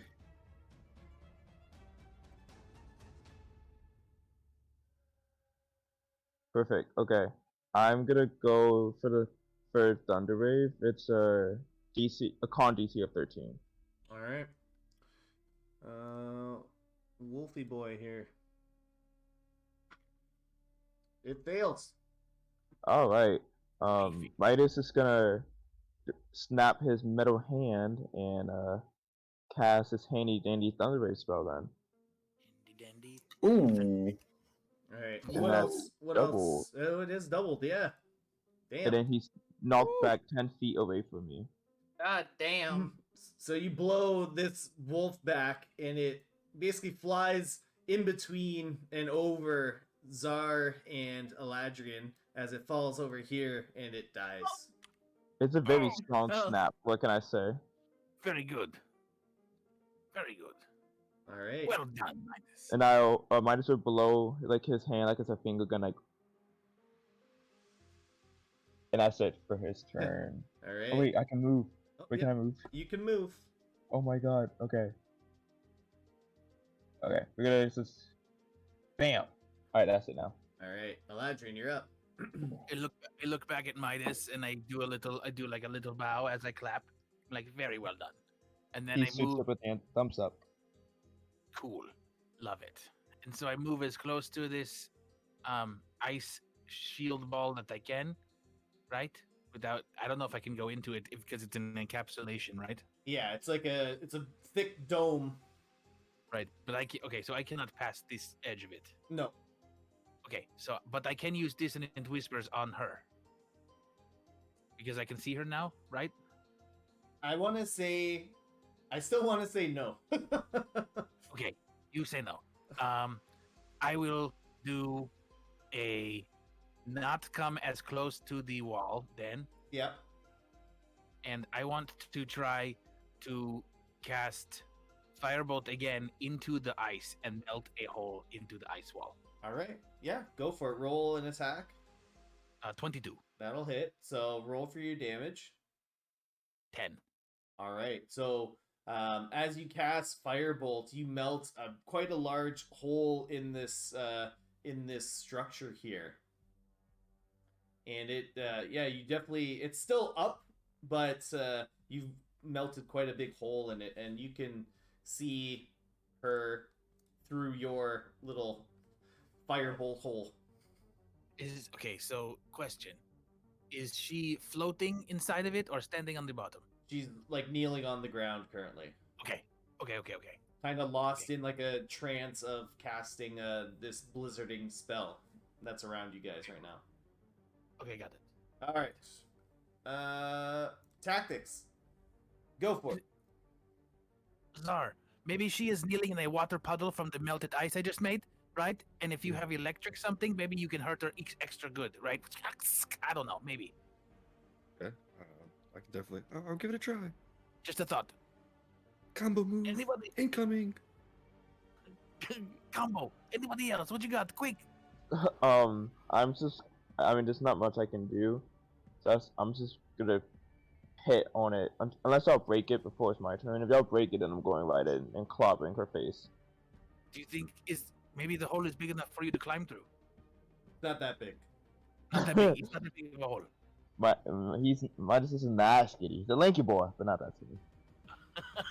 Faster. All right. Nayland, what are you doing? I can. I was thinking about healing y'all because I want to save my spell slots. I don't want to. You know. Totally I want y'all to good be plan. alive. I like that plan. Living is good for all of us. Yes. We can't attack her, right? Or she's like invulnerable right now. If you can get her through the hole, maybe. Oh yeah, sure you made a hole. Okay. All right, let's go. Melted the hole. Let's go. Zara, you're up.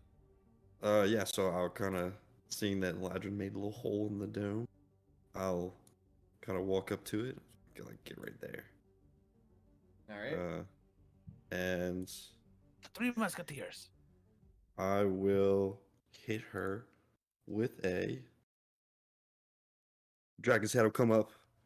It'll start like shooting electric throughout its body, and I'll take a glyph, throw it in there, and rush from the dragon.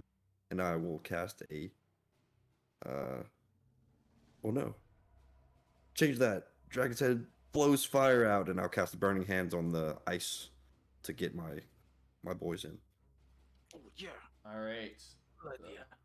Very good. Yep. All right. So, roll damage on it. Okay. 9 fire damage. All right.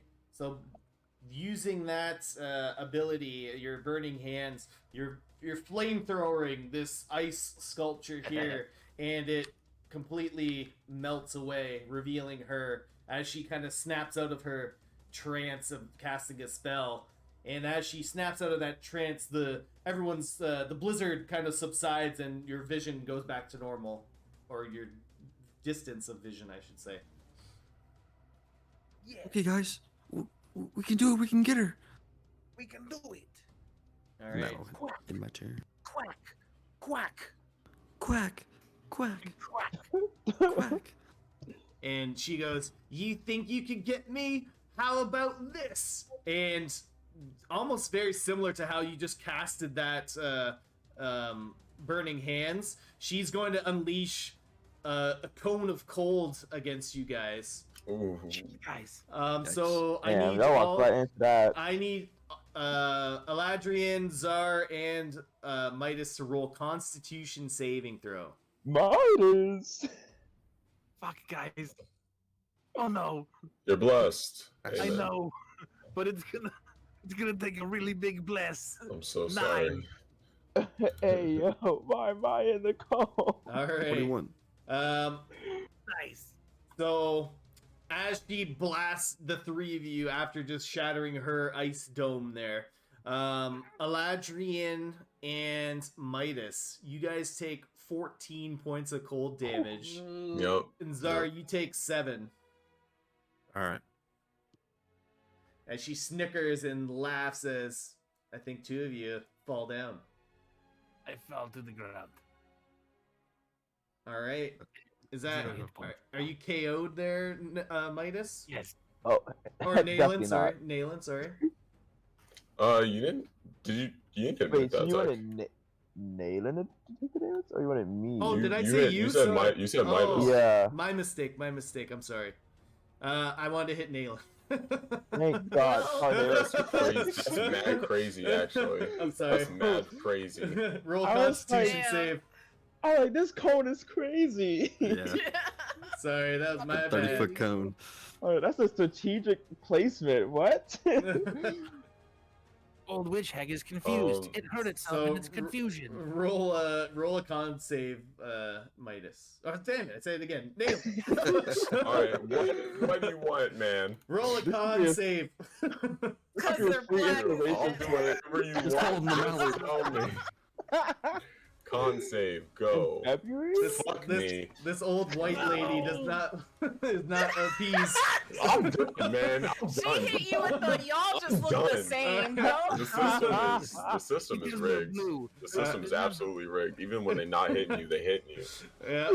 All right. So Because we're blue, Nayland. so 14 It's solid points blue. or 7 points. 7 points for Zar and 14 for Eladrian and Nayland. Okay, great.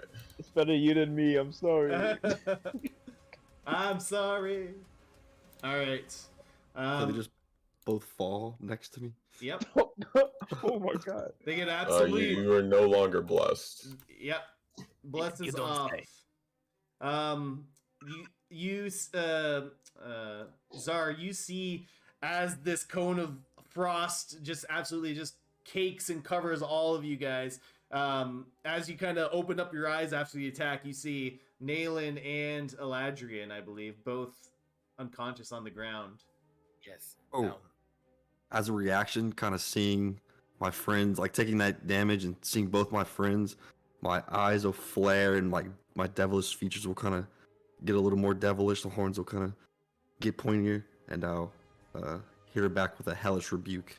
All right. Nice. That's a Good. Dex 10 save. Nice.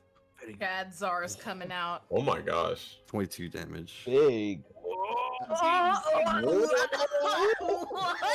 Zar's pissed. Send her to hell. How you want to do it? Oh, let's go! Yeah. Fuck yeah. Yeah, so... Oh, yeah, so... God, okay.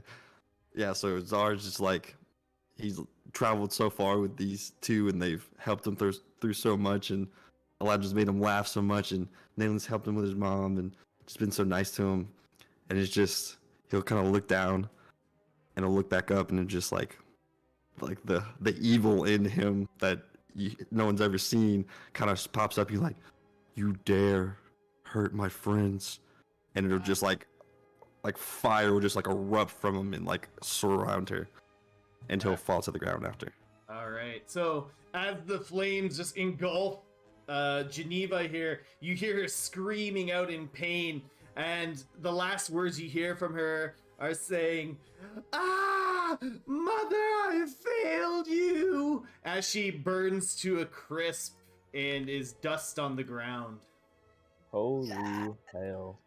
Wow. And that's where we'll end tonight's session. All Big right. Chad All right. moment. That's so wild. That was amazing. Yeah. First of all, that was incredible. Holy. Thanks, guys, for going down so I can. Perish. Yeah. Oh, Thanks, man. yeah, anytime. No Yeah, I worries. love it. Yeah, this is actually planned ahead. So, Yeah, you're right. welcome. Scripted. See, Yeah. if Nayland had to take the damage, so he Right. would've never No, unlocked because it. I was looking at it and I was like, minus. Okay. Yeah. No, I guess he's just going for those three and not me. That's fine. That cone got hands. I can Yeah. heal. I can easily heal Ladrian. It'll be fine. Both people had to go down, but Zar to unlock Super Tiefling 3. Yeah, really. Yeah, he went like ultra instinct. Power level down. Oh my gosh. I'm just trying to roll death saves for you guys. That's what I'm trying to do. I want to roll one. No, I'm here, buddy. You guys won't let me. No, you're not No. allowed. Listen, I gotta let you know, man. It's gonna be hard as long as I can be up. I'm There's gonna so much make it healing hard on for this you. Okay. party. Oh, good. I can find things to kill you then. Like, Again, yes, please. wait, does Eladrin have healing spells also? Do I have what? I think he has Healing healing word. spells. I have healing word. Yes. There we Oh, go. yeah, Yeah, we sure, got yeah. we got 3 healing spells. He took off both healers. That's crazy. Hey, You and then guys that's- lined I got up. You guys literally lined up for it. yeah, You y'all. did. I'm not gonna Yeah, lie. you You kind guys, of you couldn't put be yourselves closer. in the line You of couldn't- fire. couldn't Actually, be, hold couldn't on, be any don't- closer together. Couldn't be any Yeah. closer together. Like literally, we are damn near almost on top of each other. That's literally perfect, like quantum code Yeah, formation. Yeah. That's why I was shocked when I was in it. I was like, wait, you just ignored this? I was really confused. I messed that up. My bad. I was Damn. like, this is such weird placement of a call. It's a big cone, man. What do you want? I was just like, oh yeah, sure. Let's go with that. Let's go with that option. Glad I wasn't in that cone of cold. I would have gone down too. Yeah. At least That the was like- leader lives. To That was be a killer. fair, it's a. No, I'm gonna just fail all my throws. It's a 60-foot cone. Yeah, no, I would Oh, have oh my believed gosh. it. I would have believed it Yeah. too. That was the funny part. I was Well- just shook that Hey, I wasn't well, expecting it. let's ask. Oh, that would have hit you for sure. Let's ask Holy. Corey, how'd you enjoy your session? It was fantastic. Incredible. You were Everybody's awesome, by the just way. so funny. Oh, thank you. Yeah, that was a really good session. Yeah, absolutely. Yeah. I We love needed I love this calling energy. Midas granddad. That caught me so off guard. I don't know what's going on. It used to be Midas bullies everybody, now it's just flipped. I don't like it. No wonder Midas is so grumpy all the time. He's fucking old as hell. I will say, How you that old? Furbolgs do live for like 4 times as long. And like I'm 53, so I'm almost like a bit younger looking than Czar. Probably than most of you actually. I mean, elves, they mature like at the same time as humans. So by the time they hit like 25, that's like a human 25. But then this just stay that until like 700 if they live that long. Yeah. And Neil just got a beard because I imagine it's a racial thing. I imagine racially Furbolgs like just typically grow beards, a lot.